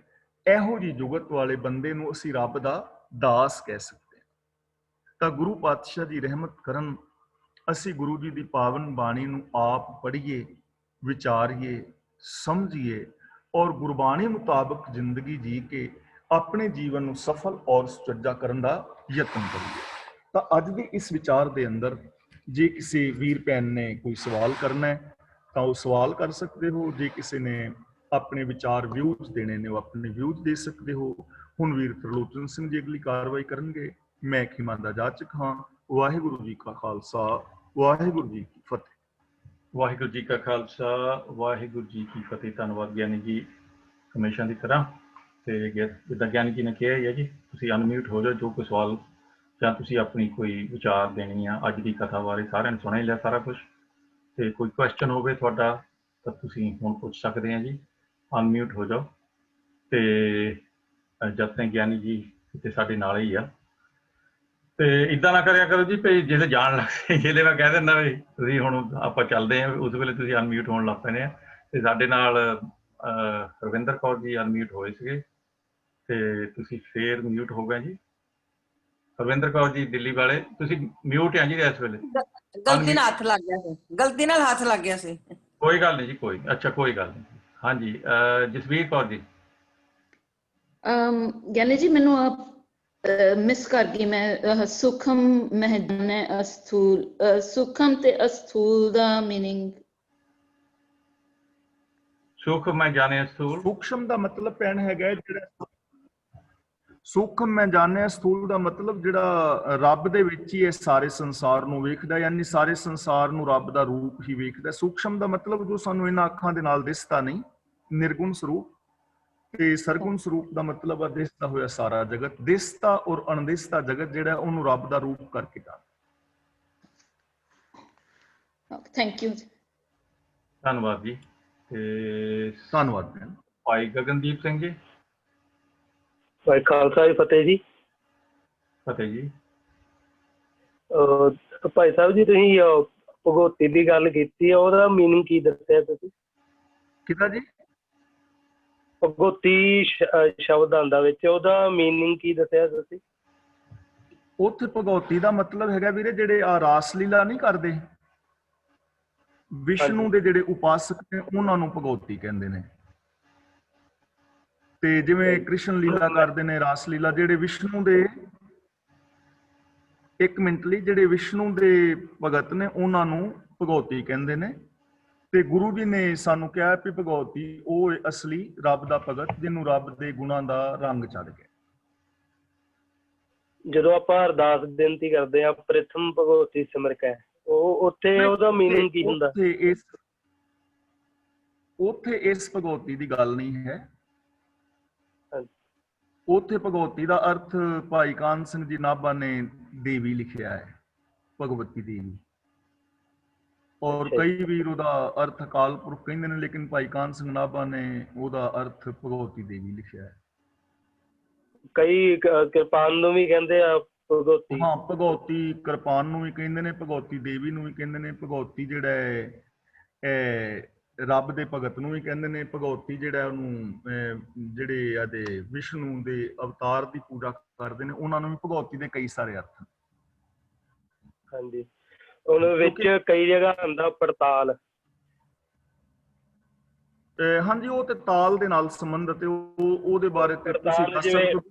ਪਰਤ ਕੇ ਉਸੇ ਤਾਲ ਦੇ ਉੱਤੇ ਆਉਣਾ। ਪੜਤਾਲ ਜਿਵੇਂ ਹੁੰਦੀ ਆ, ਕੋਈ ਰਾਗ ਸ਼ੁਰੂ ਕਰ ਲਿਆ ਆਪਾਂ, 3 ਤਾਲ 'ਚ ਸ਼ੁਰੂ ਕਰ ਲਿਆ, ਤਾਂ ਉਸ ਨੂੰ ਉਹਦਾ ਸਥਾਈ 3 ਤਾਲ 'ਚ ਰਹਿਣੀ ਆ। ਜਿਵੇਂ ਇੱਕ ਅੰਤਰਾ ਉਹਦਾ ਝੱਪ ਤਾਲ 'ਚ ਗਾਤਾ, ਇੱਕ ਰੂਪਕ 'ਚ ਗਾਤਾ, ਸਥਾਈ ਉਹਦੀ 3 ਤਾਲ 'ਚ ਰਹਿਣੀ ਆ ਜੇ 3 ਤਾਲ 'ਚ ਸ਼ੁਰੂ ਕੀਤਾ। ਤੇ ਵਿੱਚ ਆਉਂਦਾ ਜਿਵੇਂ ਘਰ ਚੌਥਾ, ਘਰ ਚੌਥੇ ਦੀ ਗੱਲ ਕੀਤੀ ਆ। ਜਾਨੀ ਜੀ ਮੈਂ ਬੋਲ ਪੜਤਾਲਾਂ ਜਿਹੜੀਆਂ ਹੁੰਦੀਆਂ, ਜਿਹੜੀਆਂ ਪਰਤ ਕੇ ਬੋਲ ਡਿਫਰੈਂਟ ਤਾਲਾਂ ਦੇ ਵਿੱਚ ਇੱਕੋ ਹੀ ਰਾਗ ਦੇ ਵਿੱਚ ਕਈ ਤਾਲਾਂ ਪਾਉਂਦੇ, ਜਿਹੜੀਆਂ ਉਹਨੂੰ ਪੜਤਾਲ ਕਹਿੰਦੇ ਆ। ਉਹੀ ਕਹਿ ਰਿਹਾ ਜੀ, ਉਹੀ ਕਹਿ ਰਿਹਾ ਮੈਂ। ਹਾਂਜੀ, ਹਾਂ। ਹਾਂਜੀ, ਤੇ ਜਿਵੇਂ ਘਰ ਜਿਵੇਂ ਚੌਥਾ, ਇਹ ਤਬਲੇ ਦੇ ਘਰ ਦੱਸੇ ਗਿਆ, ਉਹ ਤਬਲੇ ਦੇ ਘਰ ਚੌਥੇ ਵਿੱਚ ਗਾਣਾ ਜਾਂ ਏਦਾਂ ਦੱਸਿਆ ਗਿਆ ਵਿੱਚ। ਤੇ ਵਿੱਚ ਛੱਕਾ ਵੀ, ਜਿਵੇਂ ਛੱਕਾ ਆਉਂਦਾ ਵਿੱਚ, ਛੱਕਾ ਪਹਿਲਾ, ਉਹਦਾ ਮਾੜਾ ਮੀਨਿੰਗ ਦੱਸ ਦਿਓ ਮੈਨੂੰ। ਹਾਂਜੀ, ਛੱਕਾ ਪਹਿਲਾ ਨਹੀਂ ਉਹਨੂੰ ਕਹਿਣਾ, ਉਹਨੂੰ ਕਹਿਣਾ ਛੱਕਾ ਇੱਕ। ਹਾਂਜੀ, ਛੱਕਾ ਪਹਿਲਾ ਨਹੀਂ, ਛੱਕਾ ਇੱਕ, ਛੱਕੇ 2। ਛੱਕਾ ਕਹਿੰਦੇ ਨੇ ਜਿਹੜੇ 6 ਸ਼ਬਦ ਨੇ ਨਾ, ਜਦ ਤੁਸੀਂ ਜਿੱਥੇ ਛੱਕਾ ਇੱਕ ਲਿਖਿਆ ਹੋਏਗਾ ਨਾ ਲਾਸਟ ਵਿੱਚ, ਉਹ 6ਵਾਂ ਸ਼ਬਦ ਹੋਏਗਾ। ਉਸ ਤੋਂ ਉੱਤੇ ਦੇਖੋਗੇ ਤੇ 5 ਸ਼ਬਦ ਹੋਰ ਹੋਣਗੇ, ਯਾਨੀ 6 ਸ਼ਬਦਾਂ ਦਾ ਇੱਕ ਜੋੜ ਹੋਏਗਾ। 6 ਸ਼ਬਦਾਂ ਦੇ ਇੱਕ ਜੋੜ ਨੂੰ ਛੱਕਾ ਕਹਿੰਦੇ ਨੇ। 6 ਸ਼ਬਦਾਂ ਦੇ ਇੱਕ ਜੋੜ ਨੂੰ ਛੱਕਾ ਕਹਿੰਦੇ ਨੇ। ਉੱਥੇ ਪੜਨਾ ਹੈ ਛੱਕਾ 1। ਜਿੱਥੇ ਛੱਕੇ 2 ਹੋਣਗੇ ਉੱਥੇ ਉੱਤੇ 12 ਸ਼ਬਦਾਂ ਦੀ ਗਿਣਤੀ ਹੋਏਗੀ, ਉਹਨੂੰ ਪੜਾਂਗੇ ਛੱਕੇ 2। ਤੇ ਜਿਹੜਾ ਘਰ ਹੈ ਨਾ, ਜਿਵੇਂ ਹੁਣ ਘਰ ਤੀਜਾ, ਤੇ ਘਰ ਕਹਿੰਦੇ ਨੇ ਤਾਲੀ ਨੂੰ। ਜਿਸ ਤਾਲ ਦੇ ਵਿੱਚ ਜਿੰਨੀਆਂ ਤਾਲੀਆਂ ਹੋਣ ਉਹਨੂੰ ਘਰ ਕਹਿੰਦੇ ਨੇ। ਜਿਵੇਂ ਘਰ ਤੀਜਾ ਤਾਂ ਧਾ ਧਿਨ ਧਿਨ ਧਾ ਧਾ ਧਿਨ ਧਿਨ ਧਾ, ਇਹਦੇ ਵਿੱਚ 3 ਤਾਲੀਆਂ ਨੇ, ਇੱਕ ਖਾਲੀ ਹੈ। 3 ਤਾਲ, 16 ਮਾਤਰਾ ਨੇ, 3 ਤਾਲੀਆਂ ਨੇ, ਇੱਕ ਖਾਲੀ ਹੈ। ਤਾਂ ਜਿਸ ਤਾਲ ਦੇ ਅੰਦਰ ਜਿੰਨੀਆਂ ਤਾਲੀਆਂ ਹੋਣ ਉਹਨੂੰ ਘਰ ਤੀਜਾ ਜਾਂ ਚੌਥਾ ਕਹਿੰਦੇ। ਹਾਂਜੀ, ਹਾਂ, ਠੀਕ ਹੈ ਜੀ, ਧੰਨਵਾਦ ਜੀ, ਮਿਹਰਬਾਨੀ ਜੀ ਭਾਈ ਸਾਹਿਬ। ਤੇ ਇੱਕ ਮੈਂ ਕੁਐਸਚਨ ਨਹੀਂ ਜੀ, ਉਹਦਾ ਪਹਿਲਾਂ ਗੱਲ ਹੋਈ ਸੀਗੀ ਕਿ ਆਪਣੇ ਕਾਹੂ ਜੁਗਤ ਕਿਤੇ ਨਾ ਪਾਈਏ ਧਰਮ, ਉਹਦੇ ਵਿੱਚ ਤੁਸੀਂ ਜ਼ਿਕਰ ਕੀਤਾ ਸੀਗਾ ਕਰਵਾ ਚੌਥ ਦਾ ਜਿੱਦਾਂ। ਤੇ ਮੈਂ ਉੱਦਾਂ ਵੈਸੇ ਸਾਡੇ ਤਾਂ ਆਪਣੇ ਸਿੱਖ ਜਗਤ ਦੇ ਵਿੱਚ ਤਾਂ ਇਹਦਾ ਕੋਈ ਬਹੁਤਾ ਮਹੱਤਵ ਨਹੀਂ ਹੈਗਾ। ਸ਼ਾਇਦ ਪਿਛਲੇ 3-4 ਦਹਾਕੇ ਪਿੱਛੇ ਚਲੇ ਜਾਓ, ਥੋੜਾ ਬਹੁਤਾ ਫੇਰ ਵੀ ਸਾਡੇ ਤੇ ਇਫੈਕਟ ਸੀਗਾ, ਪਰ ਹੁਣ ਮੇਰਾ ਖਿਆਲ ਨਹੀਂ ਹੈਗਾ, ਇਹ ਬਹੁਤ ਘੱਟ ਜੇ ਹੋਊਗਾ ਤਾਂ। ਪਰ ਇਹ ਐਕਚੁਅਲੀ ਸ਼ੁਰੂਆਤ ਕਿਸ ਬੇਸ ਤੇ ਹੋਇਆ ਹੋਊਗਾ ਗਿਆਨੀ ਜੀ? ਹਾਂਜੀ, ਇਹਦੀ ਸ਼ੁਰੂਆਤ ਕਿਸ ਹਿਸਾਬ, ਕਰਵਾ ਚੌਥ ਦੀ, ਕਰਵਾ ਚੌਥ ਜਿਹੜਾ ਜਿਹੜਾ ਕਰਵਾ ਚੌਥ ਹੈ ਨਾ ਜੀ, ਤੁਸੀਂ ਮੈਂਸ਼ਨ ਕੀਤਾ ਸੀਗਾ ਕਿ ਵੀ ਮਤਲਬ ਜਿੱਦਾਂ ਕਰਵਾ ਚੌਥ ਰੱਖਦੇ ਕਿਸੇ ਟਾਈਮ ਤੇ ਰੱਖਦੇ ਸੀਗੇ, ਜਾਂ ਹਜੇ ਵੀ ਰੱਖਦੇ ਆ, ਹਿੰਦੂਇਜ਼ਮ ਦੇ ਵਿੱਚ ਸ਼ਾਇਦ ਰੱਖਦੇ ਹੋਊਗੇ। ਮੈਂ ਉਹਦਾ ਪਿਛੋਕੜ ਜਾਣਨਾ ਚਾਹੁੰਦਾ ਸੀਗਾ ਵੀ ਇਹਦਾ ਪਿਛੋਕੜ ਕੀ ਸੀਗਾ ਜੀ, ਕਿੱਥੋਂ ਇਹ ਸ਼ੁਰੂ ਹੋਇਆ ਹੋਊਗਾ, ਕਿ ਇਹਦਾ ਕੀ ਮਤਲਬ ਹੋਊਗਾ? ਇਹਦੇ ਪਿਛੋਕੜ ਦੇ ਅੰਦਰ ਨਾ ਇੱਕ ਕਹਾਣੀ ਘੜੀ ਹੈ, ਜਿਹੜੀ ਕਿ ਬੀਬੀਆਂ ਨੂੰ ਸੁਣਾਉਂਦੀਆਂ ਨੇ। ਕੋਈ ਬ੍ਰਾਹਮਣ ਔਰਤ ਸੁਣਾਉਂਦੀ ਹੈ ਜਾਂ ਕੋਈ ਵੀ ਸੁਣਾਉਂਦਾ ਹੈ। ਉਹ ਕਹਾਣੀ ਮੈਂ ਤੁਹਾਨੂੰ ਥੋੜੀ ਜਿਹੀ ਦੱਸ ਦਿੰਦਾ ਵਾਂ। ਉਹ ਇਸ ਤਰ੍ਹਾਂ ਕਿ ਕਰਵਾ ਚੌਥ ਦਾ ਵਰਤ ਪਹਿਲੋਂ ਕੋਈ ਰੱਖਦਾ ਸੀ ਪਤੀ ਦੀ ਲੰਬੀ ਉਮਰ ਵਾਸਤੇ, ਤੇ ਉਹ ਪਤੀ ਨੂੰ ਲੱਗ ਗਈ ਭੁੱਖ, ਔਰਤ ਨੂੰ ਲੱਗ ਗਈ ਭੁੱਖ, ਤੇ ਉਹਨੇ ਮਤਲਬ ਨਾ ਰੋਟੀ ਖਾ ਲਈ ਚੰਦਰਮਾ ਵੇਖਣ ਤੋਂ ਪਹਿਲਾਂ ਹੀ ਜਾਂ ਕਿਸ ਤਰ੍ਹਾਂ, ਤੇ ਉਹਦੇ ਪਤੀ ਨੂੰ ਚੁੱਭ ਗਈਆਂ ਸੂਈਆਂ। ਹਜ਼ਾਰਾਂ ਦੀ ਗਿਣਤੀ ਦੇ ਵਿੱਚ ਅੱਖਾਂ ਵਿੱਚ ਵੀ ਤੇ ਨੱਕ ਮੂੰਹ ਦੇ ਵਿੱਚ ਵੀ, ਤੇ ਉਹ ਰਾਜਾ ਜਿਹੜਾ ਸੀ ਉਹ ਬੇਹੋਸ਼ ਹੋ ਗਿਆ ਤੇ ਸੂਈਆਂ ਚੁੱਭ ਗਈਆਂ ਉਹਨੂੰ। ਤੇ ਉਹ ਫਿਰ ਜਿਹੜੀ ਉਹਦੀ ਘਰ ਵਾਲੀ ਸੀ ਉਹ ਸੂਈਆਂ ਕੱਢਦੀ ਰਹੀ, ਤੇ ਸੂਈਆਂ ਕੱਢਦਿਆਂ ਕੱਢਦਿਆਂ ਬਾਹਰ ਕਰਵੜੇ ਵੇਚਣ ਵਾਲਾ ਆ ਗਿਆ ਤੇ ਉਹ ਸਾਈਡ ਤੇ ਚਲੀ ਗਈ, ਤੇ ਜਿਹੜੀ ਲਾਸਟ ਵਾਲੀ ਸੂਈ ਸੀ ਨਾ ਅੱਖ ਵਿੱਚ ਰਹਿੰਦੀ, ਉਹ ਸੂਈ ਉਹਦੀ ਦਾਸੀ ਜਿਹੜੀ ਸੀ ਉਹਨੇ ਕੱਢਤੀ, ਨੌਕਰਾਣੀ ਨੇ, ਗੋਲੀ ਨੇ। ਯੈਸ। ਤੇ ਜਦੋਂ ਉਹਨੇ ਸੂਈ ਕੱਢੀ ਤੇ ਉਹਨੂੰ ਹੋਸ਼ ਆ ਗਈ, ਤੇ ਉਹਨੇ ਗੋਲੀ ਨੂੰ ਰਾਣੀ ਸਮਝ ਲਿਆ ਤੇ ਰਾਣੀ ਨੂੰ ਗੋਲੀ ਸਮਝ ਲਿਆ। ਤੇ ਮੁੜ ਕੇ ਫਿਰ ਉਸ ਜਿਹੜੀ ਸੀ ਰਾਣੀ, ਉਹਨੇ ਫਿਰ ਦੁਬਾਰਾ ਕਰਵਾ ਚੌਥ ਰੱਖਿਆ ਤੇ ਅਗਲੇ ਵਿੱਚ ਤੇ ਫਿਰ ਉਹਨੇ ਰਾਣੀ ਨੂੰ ਰਾਣੀ ਤੇ ਗੋਲੀ ਨੂੰ ਗੋਲੀ ਸਮਝਿਆ। ਐਵੇਂ ਦੀ ਕੋਈ ਪੁੱਠੀ ਸਿੱਧੀ ਜੀ ਕਹਾਣੀ ਜੋੜੀ ਇਹਦੇ ਨਾਲ, ਇਹਦਾ ਕੋਈ ਵਿਗਿਆਨਿਕ ਮਤਲਬ ਆਧਾਰ ਨਹੀਂ ਹੈ। ਤੇ ਇਹ ਕੋਈ ਜਿਹੜੀਆਂ ਬੀਬੀਆਂ ਸੁਣਨ ਜਾਂਦੀਆਂ ਨੇ ਜ਼ਿਆਦਾ ਹੋਰ ਦੱਸ ਸਕਦੀਆਂ ਜੇ ਕੁਛ ਐਵੀਡੈਂਸ ਪੈਣ ਤਾਂ। ਵੈਸੇ ਲੋਕ ਛੱਡ ਰਹੇ ਨੇ ਅੱਜ ਕੱਲ, ਛੱਡ ਨਹੀਂ ਰਹੇ ਸਗੋਂ ਅੱਜ ਕੱਲ ਤੇ ਬਹੁਤੀਆਂ ਕੁਆਰੀਆਂ ਕੁੜੀਆਂ ਵੀ ਰੱਖਣ ਲੱਗ ਗਈਆਂ ਵੀ ਮੈਂ ਆਪਣੇ ਵੀਰ ਵਾਸਤੇ ਰੱਖਿਆ। ਇੱਕ ਹੋਰ ਪੁਰਾਣੇ ਟਾਈਮ ਦੀ ਜਿਹੜੀ ਕਿ ਪ੍ਰਚਲਿਤ ਚੀਜ਼ ਸੀਗੀ ਜੀ, ਜਿਹੜੀ ਕਹ ਲਓ ਸਤੀ ਪ੍ਰਥਾ ਦੀ ਜਿਹੜੀ ਸੀਗੀ, ਵੀ ਜਦੋਂ ਬੰਦਾ ਮਰ ਜਾਂਦਾ ਸੀਗਾ ਉਹਦੇ ਨਾਲ ਉਹਦੀ ਜਨਾਨੀ ਨੂੰ ਸਤੀ ਕਰ ਦਿੱਤਾ ਜਾਂਦਾ ਸੀਗਾ, ਮਤਲਬ ਉਹਨੂੰ ਨਾਲੇ ਉਹਦੇ ਜੀਂਦੀ ਜਾਗਦੀ ਨੂੰ ਉਹਦੀ ਚਿਖਾ ਦੇ ਵਿੱਚ ਚਿਣ ਦਿੱਤਾ ਜਾਂਦਾ ਸੀ। ਹਾਂਜੀ, ਤੇ ਮੈਂ ਉਹਦਾ ਸੋਚਦਾ ਸੀਗਾ ਵੀ ਸ਼ਾਇਦ ਹੋ ਸਕਦਾ ਹੋਵੇ ਵੀ ਇੱਥੋਂ ਵੀ ਕਾਢ ਨਿਕਲ ਸਕਦੀ ਹੈ ਕਿ ਇੱਕ ਜਨਾਨੀ ਉਹਦੇ ਮਤਲਬ ਜੀਂਦੇ ਰਹਿਣ ਦੀ ਕਹ ਲਓ ਅਰਦਾਸ ਹੀ ਕਰਦੀ ਰਹੇ ਸਾਲ 'ਚ ਇੱਕ ਵਾਰੀ, ਜਾਂ ਜਿੱਦਾਂ ਵੀ ਉਹ ਵੀ ਜੋ ਵੀ ਇਹਨਾਂ ਨੇ ਰੱਖਿਆ ਹੋਊਗਾ ਸਿਸਟਮ, ਉਹਦੇ ਮੁਤਾਬਕ ਉਹ ਕਹੇ ਕਿ ਇਹਦਾ ਮੇਰੇ ਤੋਂ ਪਹਿਲਾਂ ਇਹਦੀ ਮੌਤ ਨਾ ਹੋਵੇ, ਨਹੀਂ ਤਾਂ ਮੈਨੂੰ ਜੀਂਦੀ ਨੂੰ ਛੱਡਣਾ ਪੈਣਾ। ਕਿਆ ਏਦਾਂ ਵੀ ਹੋ ਸਕਦੀ ਤੁਹਾਡੇ ਖਿਆਲ 'ਚ?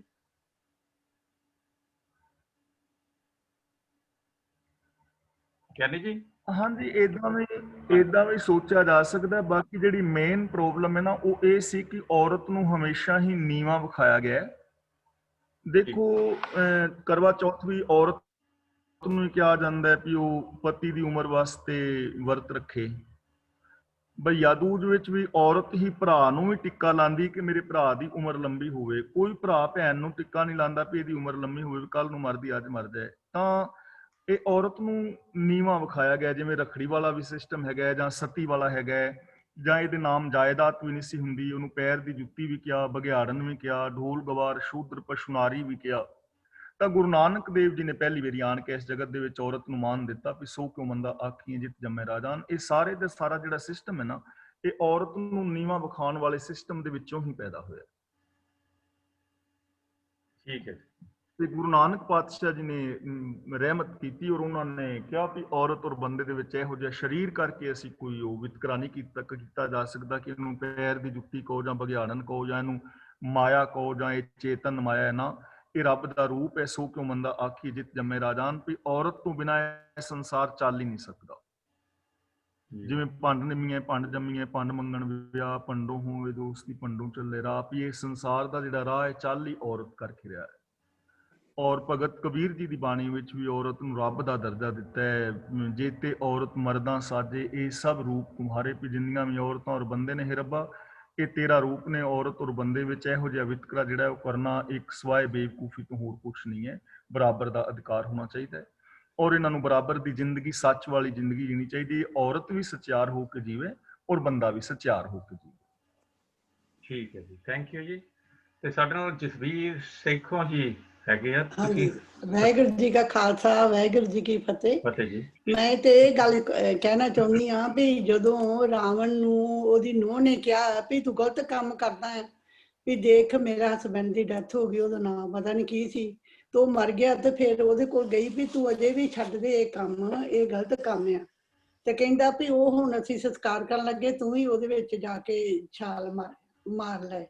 ਮੇਰਾ ਖਿਆਲ ਹੈ ਵੀ ਜਿੱਥੋਂ ਤੱਕ ਦੱਸਿਆ ਗਿਆ ਉਹਨੇ ਫਿਰ ਛਾਲ ਮਾਰ ਕੇ ਆਪ ਵੀ ਸਤੀ ਹੋ ਗਈ। ਤੇ ਦੂਸਰੀ ਗੱਲ ਇਹ ਆ ਵੀ ਆਦਮੀ ਦਾ ਕਦਰ ਸਾਡਾ ਔਰਤਾਂ ਦਾ ਮੇਰਾ ਖਿਆਲ ਹੈ ਵੀ ਫਰਜ਼ ਆ ਵੀ ਉਹਨਾਂ ਦੀ ਰਿਸਪੈਕਟ ਕਰਨੀ ਘਰ-ਬਾਰ ਤੋਰਨ ਵਾਸਤੇ, ਕਿਉਂਕਿ ਜੋ ਆਦਮੀ ਕੰਮ ਕਰ ਸਕਦੇ ਆ ਗਾਂ ਹੋ ਕੇ, ਔਰਤਾਂ ਬੇਸ਼ੱਕ ਜਿੰਨੀਆਂ ਭਾਵੇਂ ਬੁੱਢੀ ਵੀ ਹੋ ਜੇ, ਭਾਵੇਂ ਜੰਗ ਹੀ ਹੋਵੇ, ਅਸੀਂ ਆਦਮੀਆਂ ਦਾ ਬਰਾਬਰੀ ਨਹੀਂ ਕਰ ਸਕਦੇ। ਅਸੀਂ ਕਹਿੰਦੇ ਆ ਵੀ ਹਾਂ ਔਰਤਾਂ ਨੂੰ ਵੀ ਦਰਜਾ ਦੇਣਾ ਚਾਹੀਦਾ ਆ, ਉਹਨਾਂ ਨੂੰ ਮਾੜਾ ਨਾ ਸਮਝੋ, ਉਹਨਾਂ ਦੀ ਉਨੀ ਕਦਰ ਕਰੋ ਵੀ ਜਿੰਨੀ ਤੁਸੀਂ ਬੇਟਿਆਂ ਦੀ ਕਰਦੇ ਆ। ਇਹਦੇ ਵਿੱਚ ਸਾਡਾ ਘਰ-ਬਾਰ ਬਹੁਤ ਸੋਹਣਾ ਤੁਰ ਸਕਦਾ। ਪਰ ਮੈਂ ਇਹ ਸੋਚਦੀ ਹਾਂ ਕਿ ਜਿੱਥੇ ਆਦਮੀ ਖੜਦਾ ਹੈ ਔਰਤ ਨਹੀਂ ਖੜ ਸਕਦੀ। ਹਾਂ, ਔਰਤ ਅੱਜ ਕੱਲ੍ਹ ਰਾਜ ਕਰਨ ਰਹੀਆਂ ਨੇ, ਪਰ ਮੈਂ ਜਿੱਥੋਂ ਤੱਕ ਸੋਚਿਆ ਆਦਮੀ ਤੇ ਔਰਤ ਥੋੜਾ ਜਿਹਾ ਫਰਕ ਹੈਗਾ ਆ। ਜਿੱਥੇ ਆਦਮੀ ਗੱਲ ਕਰ ਸਕਦਾ ਹੈ ਔਰਤ ਨਹੀਂ ਕਰ ਸਕਦੀ। ਠੀਕ ਹੈ ਜੀ, ਧੰਨਵਾਦ ਹਾਂ ਤੁਹਾਡੇ। ਭੈਣ, ਤਾਂ ਹੀ ਨਹੀਂ ਕਰ ਸਕਦੀ ਔਰਤ। ਦੇਖੋ ਗੱਲ ਤਾਂ ਹੀ ਨਹੀਂ ਕਰ ਸਕਦੀ ਕਿਉਂਕਿ ਉਹਦੇ ਅੰਦਰ ਨਾ ਇਹ ਭਾਵਨਾਵਾਂ ਭਰ ਦਿੱਤੀਆਂ ਗਈਆਂ, ਉਹਨੂੰ ਇੰਨਾ ਕੁਚਲਿਆ ਗਿਆ, ਉਹਦੇ ਅੰਦਰ ਇਹ ਚੀਜ਼ਾਂ ਬਿਠਾ ਦਿੱਤੀਆਂ ਗਈਆਂ। ਤਾਂ ਦੇਖੋ ਔਰਤ ਮਹਾਨ ਹੈ। ਔਰਤ ਨੂੰ ਦੋ ਦਾਤਾਂ ਰੱਬ ਵੱਲੋਂ ਜ਼ਿਆਦੀਆਂ ਮਿਲੀਆਂ ਨੇ। ਇੱਕ ਸਹਿਨਸ਼ੀਲਤਾ ਔਰਤ ਦੇ ਵਿੱਚ ਜ਼ਿਆਦਾ ਹੈ, ਕੁਦਰਤੀ ਤੌਰ ਤੇ ਰੱਬ ਵੱਲੋਂ ਹੀ, ਤੇ ਇੱਕ ਭਾਵੁਕਤਾ, ਇਮੋਸ਼ਨਲ ਔਰਤ ਹੈ। ਭਾਵੁਕਤਾ ਔਰਤ ਵਿੱਚ ਜ਼ਿਆਦਾ ਹੀ ਹੈ ਬੰਦੇ ਨਾਲੋਂ, ਔਰ ਸਹਿਨਸ਼ੀਲਤਾ ਵੀ ਹੈ। ਜੇਕਰ ਔਰਤ ਦੇ ਅੰਦਰ ਸਹਿਨਸ਼ੀਲਤਾ ਨਾ ਹੋਵੇ ਤੇ ਸਮਾਜ ਵਿੱਚ ਹੋਰ ਬਹੁਤ ਸਾਰੀ ਗੜਬੜ ਹੋ ਜਾਏ, ਘਰ-ਬਾਰ ਹੋਰ ਜ਼ਿਆਦਾ ਟੁੱਟਣ। ਤੇ ਭਾਵੁਕ ਹੋਣ ਕਰਕੇ ਇਹਨਾਂ ਨੂੰ ਇਮੋਸ਼ਨਲ ਬਲੈਕਮੇਲ ਕਈ ਵਾਰ ਕਰ ਲਿਆ ਜਾਂਦਾ ਹੈ। ਤਾਂ ਜ਼ਰੂਰਤ ਇਹ ਹੈਗੀ ਕਿ ਔਰਤ ਔਰ ਮਰਦ ਦੋਵੇਂ ਹੀ ਸਚਿਆਰ ਹੋ ਕੇ ਚੱਲਣ, ਮਨ, ਬਚਨ ਔਰ ਕਰਮ ਕਰਕੇ ਸੱਚੇ ਹੋਣ। ਫਿਰ ਸਾਡੀਆਂ ਪ੍ਰੋਬਲਮ ਸਾਰੀਆਂ ਸੋਲਵ ਹੋ ਜਾਂਦੀਆਂ ਨੇ। ਫਿਰ ਆਟੋਮੈਟਿਕਲੀ ਆਪਣੇ ਆਪਣੇ ਫਰਜ਼ਾਂ ਨੂੰ ਪੂਰੇ ਕਰੀ ਜਾਣ। ਥੈਂਕ ਯੂ ਜੀ। ਸਵਿੰਦਰ ਕੌਰ ਜੀ, ਤੁਸੀਂ ਕੁਝ ਕਹਿਣਾ? ਹਾਂਜੀ, ਵਾਹਿਗੁਰੂ ਜੀ ਕਾ ਖਾਲਸਾ, ਵਾਹਿਗੁਰੂ ਜੀ ਕੀ ਫਤਿਹ। ਗਿਆਨੀ ਜੀ, ਗਿਆਨੀ ਜੀ। ਫਤਿਹ ਮੇਰੀ ਭੈਣ। ਸੂਖਮ ਮੈਂ ਜਾਣਿਆ ਸਥੂਲ ਦਾ ਮਤਲਬ ਹਾਂਜੀ ਭੈਣ ਦੱਸਿਓ ਜੀ। ਜੀ। ਸੂਖਮ ਮੈਂ ਜਾਣਿਆ ਸੂਖਮ ਸਥੂਲ। ਮੈਂ ਜਾਣਿਆ ਸਥੂਲ। ਸੂਖਮ ਦਾ ਮਤਲਬ ਜੋ ਰੱਬ ਸਾਨੂੰ ਦਿਸਦਾ ਨਹੀਂ ਹੈ ਨਾ ਇਹਨਾਂ ਅੱਖਾਂ ਦੇ ਨਾਲ, ਹਾਂਜੀ, ਉਹਦੇ ਵਿੱਚ ਹੀ ਇਹ ਸਾਰੇ ਦਿਸਦੇ ਸੰਸਾਰ ਨੂੰ ਵੇਖੇ, ਯਾਨੀ ਰੱਬ ਤੋਂ ਵੱਖਰਾ ਨਾ ਸਮਝੇ ਕਿ ਹਾਂਜੀ, ਰੱਬ ਤੋਂ ਵੱਖਰੀ ਇਹ ਜਗਤ ਨਹੀਂ। ਸੂਖਮ ਮੈਂ ਦਾ ਮਤਲਬ ਸੂਖਸ਼ਮ ਦੇ ਅੰਦਰ ਜਿਹੜਾ ਅਦ੍ਰਿਸ਼ਟ, ਜੋ ਸਾਨੂੰ ਇਹਨਾਂ ਅੱਖਾਂ ਨਾਲ ਨਹੀਂ ਦਿਸਦਾ, ਹਾਂਜੀ, ਉਹਦੇ ਵਿੱਚ ਹੀ ਇਸ ਸੰਸਾਰ ਨੂੰ ਵੇਖ। ਸੰਸਾਰ ਰੱਬ ਤੋਂ ਵੱਖਰਾ ਨਹੀਂ ਹੈ। ਜਿਵੇਂ ਇੱਕ ਨਿੱਕੇ ਜਿਹੇ ਬੋਰਡ ਦੇ ਵਿੱਚ, ਬੋਰਡ ਦੇ ਬੀਜ ਵਿੱਚ ਹਾਂਜੀ, ਬੋਰਡ ਹੁੰਦਾ ਨਾ, ਕਿ ਉਹ ਬੋਰਡ ਜਿਹੜਾ ਬੀਜ ਤੋਂ ਵੱਖਰਾ ਨਹੀਂ ਹੈ, ਉਹਦੇ ਵਿੱਚ ਹੀ ਹੈ। ਐਸੇ ਤਰ੍ਹਾਂ ਇਹ ਸਾਰਾ ਸੰਸਾਰ ਰੱਬ ਦੇ ਵਿੱਚ ਹੀ, ਉਹਦੇ ਤੋਂ ਵੱਖਰਾ ਨਹੀਂ, ਇਹਦੀ ਕੋਈ ਵੱਖਰੀ ਹਸਤੀ ਨਹੀਂ ਹੈ। ਇਹ ਸਾਰਾ ਦਿਸਦਾ ਜਗਤ ਉਹਦਾ ਹੀ ਰੂਪ ਹੈ। ਇਹ ਚੀਜ਼ ਸਮਝ ਕੇ ਉਹਦਾ ਹੀ ਰੂਪ ਹੈ, ਔਰ ਉਹਦਾ ਰੂਪ ਵੇਖ ਕੇ ਹੀ ਦੁਨੀਆ ਦੇ ਨਾਲ ਵਰਤੋਂ ਵਿਹਾਰ ਕਰੇ। ਅਸਥੂਲ ਦਾ ਕੀ ਮਤਲਬ ਹੈ ਜੀ? ਅਸਥੂਲ ਦਾ ਮਤਲਬ ਵੱਡਾ, ਜਿਹੜਾ ਦਿਸ ਰਿਹਾ ਹੈ, ਸਥੂਲ। ਤੇ ਸੂਖਸ਼ਮ ਦਾ ਮਤਲਬ ਛੋਟਾ। ਅੱਛਾ ਜੀ। ਸੂਖਸ਼ਮ ਦਾ ਮਤਲਬ ਜਿਵੇਂ ਆ ਨਹੀਂ ਆਪਾਂ ਕਰੋਨਾ ਵਾਇਰਸ ਦਿਸਦਾ ਨਹੀਂ, ਹਾਂਜੀ, ਤੇ ਉਹਦੀ ਰੱਖਿਆ ਵਾਸਤੇ ਮਾਸਕ ਜਿਹੜਾ ਉਹ ਸਾਨੂੰ ਦਿਸਦਾ ਸਾਰਾ। ਹਾਂਜੀ, ਮਜ਼ਾਕ ਕਰ ਰਿਹਾ ਵਾਂ। ਸੂਖਸ਼ਮ ਦਾ ਮਤਲਬ ਜਿਹੜਾ ਦਿਸਦਾ ਨਹੀਂ, ਬਿਲਕੁਲ ਛੋਟਾ। ਤੇ ਅਸਥੂਲ ਦਾ ਮਤਲਬ ਹੁੰਦਾ ਵੱਡਾ। ਸੂਖਸ਼ਮ ਦਾ ਮਤਲਬ ਸਾਨੂੰ ਇਹਨਾਂ ਅੱਖਾਂ ਨਾਲ, ਸਾਡੀ ਇਸ ਮੈਂਟੈਲਿਟੀ ਨਾਲ ਨਹੀਂ ਦਿਸਦਾ, ਉਹਦੇ ਵਿੱਚ ਹੀ ਇਹ ਸਾਰੇ ਸੰਸਾਰ ਨੂੰ ਸਮਝੇ। ਹਾਂਜੀ। ਧੰਨਵਾਦ ਭੈਣ। ਅੱਛਾ ਜੀ, ਤੇ ਐਸੀ ਜੁਗਤ ਨਾਨਕ ਰਾਮਦਾਸ। ਹਾਂਜੀ, ਜੁਗਤ ਦਾ ਮਤਲਬ ਹੈਗਾ ਵੇ ਆਫ ਲਾਈਫ, ਜੀਵਨ ਦਾ ਢੰਗ। ਹਾਂਜੀ, ਰਾਮਦਾਸ ਦਾ ਮਤਲਬ ਹੈਗਾ ਰਾਮ ਦਾ ਦਾਸ। ਰਾਮ ਦਾ ਮਤਲਬ ਰਮਿਆ ਹੋਇਆ ਰੱਬ, ਦਾਸ ਦਾ ਮਤਲਬ ਦਾਸ। ਕਿ ਇਹੋ ਜਿਹੀ ਜੁਗਤ ਰੱਬ ਦੇ ਦਾਸ ਦੀ ਹੁੰਦੀ ਹੈ, ਯਾਨੀ ਜਿਹਦੀ ਜੁਗਤ ਇਹੋ ਜਿਹੀ ਹੋਵੇ, ਉਹ ਰੱਬ ਦਾ ਅਸਲੀ ਦਾਸ ਹੈ। हेलो ਮੋਨੀ ਜੀ ਹੋਲਡ ਕਰੋ, ਵੇਟ ਕਰੋ ਜੀ। एक मिनट जी, एक मिनट। ਹੈਲੋ, ਥੈਂਕ ਯੂ ਜੀ। ਠੀਕ ਹੈ। ਹਾਂਜੀ ਮੋਨੀ ਜੀ, ਹੁਣ ਤੁਸੀਂ ਗੱਲ ਕਰ ਲਓ। ਧੰਨਵਾਦ ਧੰਨਵਾਦ। नहीं नहीं, मैं वो किसी दी कॉल आ गई सी जी, मैं सॉरी, ਤੁਹਾਡੀ माफी। ਤੁਸੀਂ ਅਨਮਿਊਟ ਹੋ ਕੇ ਗੱਲ ਕਰਦੇ ਸੀਗੇ। ਮੈਂ ਸ਼ਾਇਦ ਤੁਸੀਂ ਇੱਧਰ ਗੱਲ ਕਰਨੀ ਹੈ, ਨਹੀਂ, ਤੁਹਾਡੀ ਆਵਾਜ਼ ਮੈਂ ਆ ਰਹੀ ਸੀਗੀ। ਉਹ ਹਟਾਣਾ ਚਾਹ ਰਹੀ ਸੀ ਸੋ ਦੈਟ ਤੁਹਾਨੂੰ ਡਿਸਟਰਬੈਂਸ ਨਾ ਹੋਵੇ। ਕੋਈ ਗੱਲ ਨਹੀਂ ਜੀ, ਚਲੋ ਨੋ ਪ੍ਰੋਬਲਮ। ਓਕੇ ਜੀ, ਠੀਕ ਹੈ। ਮੇਰੇ ਖਿਆਲ ਸਾਰਿਆਂ ਦਾ ਹੋ ਗਿਆ ਗੱਲਬਾਤ। ਹੋਰ ਕਿਸੇ ਨੇ ਗੱਲ ਕਰਨੀ ਤਾਂ ਹੁਣੇ ਅਨਮਿਊਟ ਹੋ ਜਾ, ਨਹੀਂ ਤਾਂ ਆਪਾਂ ਇੱਥੇ ਸਮਾਪਤੀ ਕਰਦੇ ਹਾਂ ਜੀ। ਨਹੀਂ ਹੋਰ ਹੈ ਨਹੀਂ। ਆਵਾਜ਼ ਵਿੱਚ ਪ੍ਰੋਬਲਮ ਤੇ ਨਹੀਂ ਸੀ? ਨਹੀਂ ਠੀਕ ਸੀਗਾ ਜੀ, ਬਹੁਤ ਵਧੀਆ ਸੀਗੀ। ਓਕੇ, ਠੀਕ। ਹਾਂਜੀ, ਥੋੜਾ ਹੋ ਸਕਦਾ ਤੁਹਾਨੂੰ ਡਿਲੇ ਹੋ ਕੇ ਸੁਣਦੀ ਹੋਵੇ। ਮੈਂ ਰਿਐਕਸ਼ਨ ਦੇਖ ਰਿਹਾ ਜਦੋਂ ਮੈਂ ਗੱਲ ਕਰਦਾ, ਉਹਦੇ ਬਾਅਦ 'ਚ ਥੋੜਾ ਡਿਲੇ ਹੋ ਕੇ ਤੁਹਾਡੇ ਕੋਲੋਂ ਗੱਲਬਾਤ ਆਉਂਦੀ, ਪਰ ਚਲੋ ਕੋਈ ਨਹੀਂ, ਸਾਰੀ ਗੱਲਬਾਤ ਸੁਣੀ ਹੈ ਜੀ, ਕੋਈ ਪ੍ਰੋਬਲਮ ਨਹੀਂ ਹੋਈ। ਤੇ ਆਪਾਂ ਇੱਥੇ ਸਮਾਪਤੀ ਕਰਦੇ ਹਾਂ ਜੀ। ਧੰਨਵਾਦ ਸਾਰਿਆਂ ਦਾ, ਜਿਨ੍ਹਾਂ ਨੇ ਵੀ ਹਿੱਸੇ ਲਏ ਆ।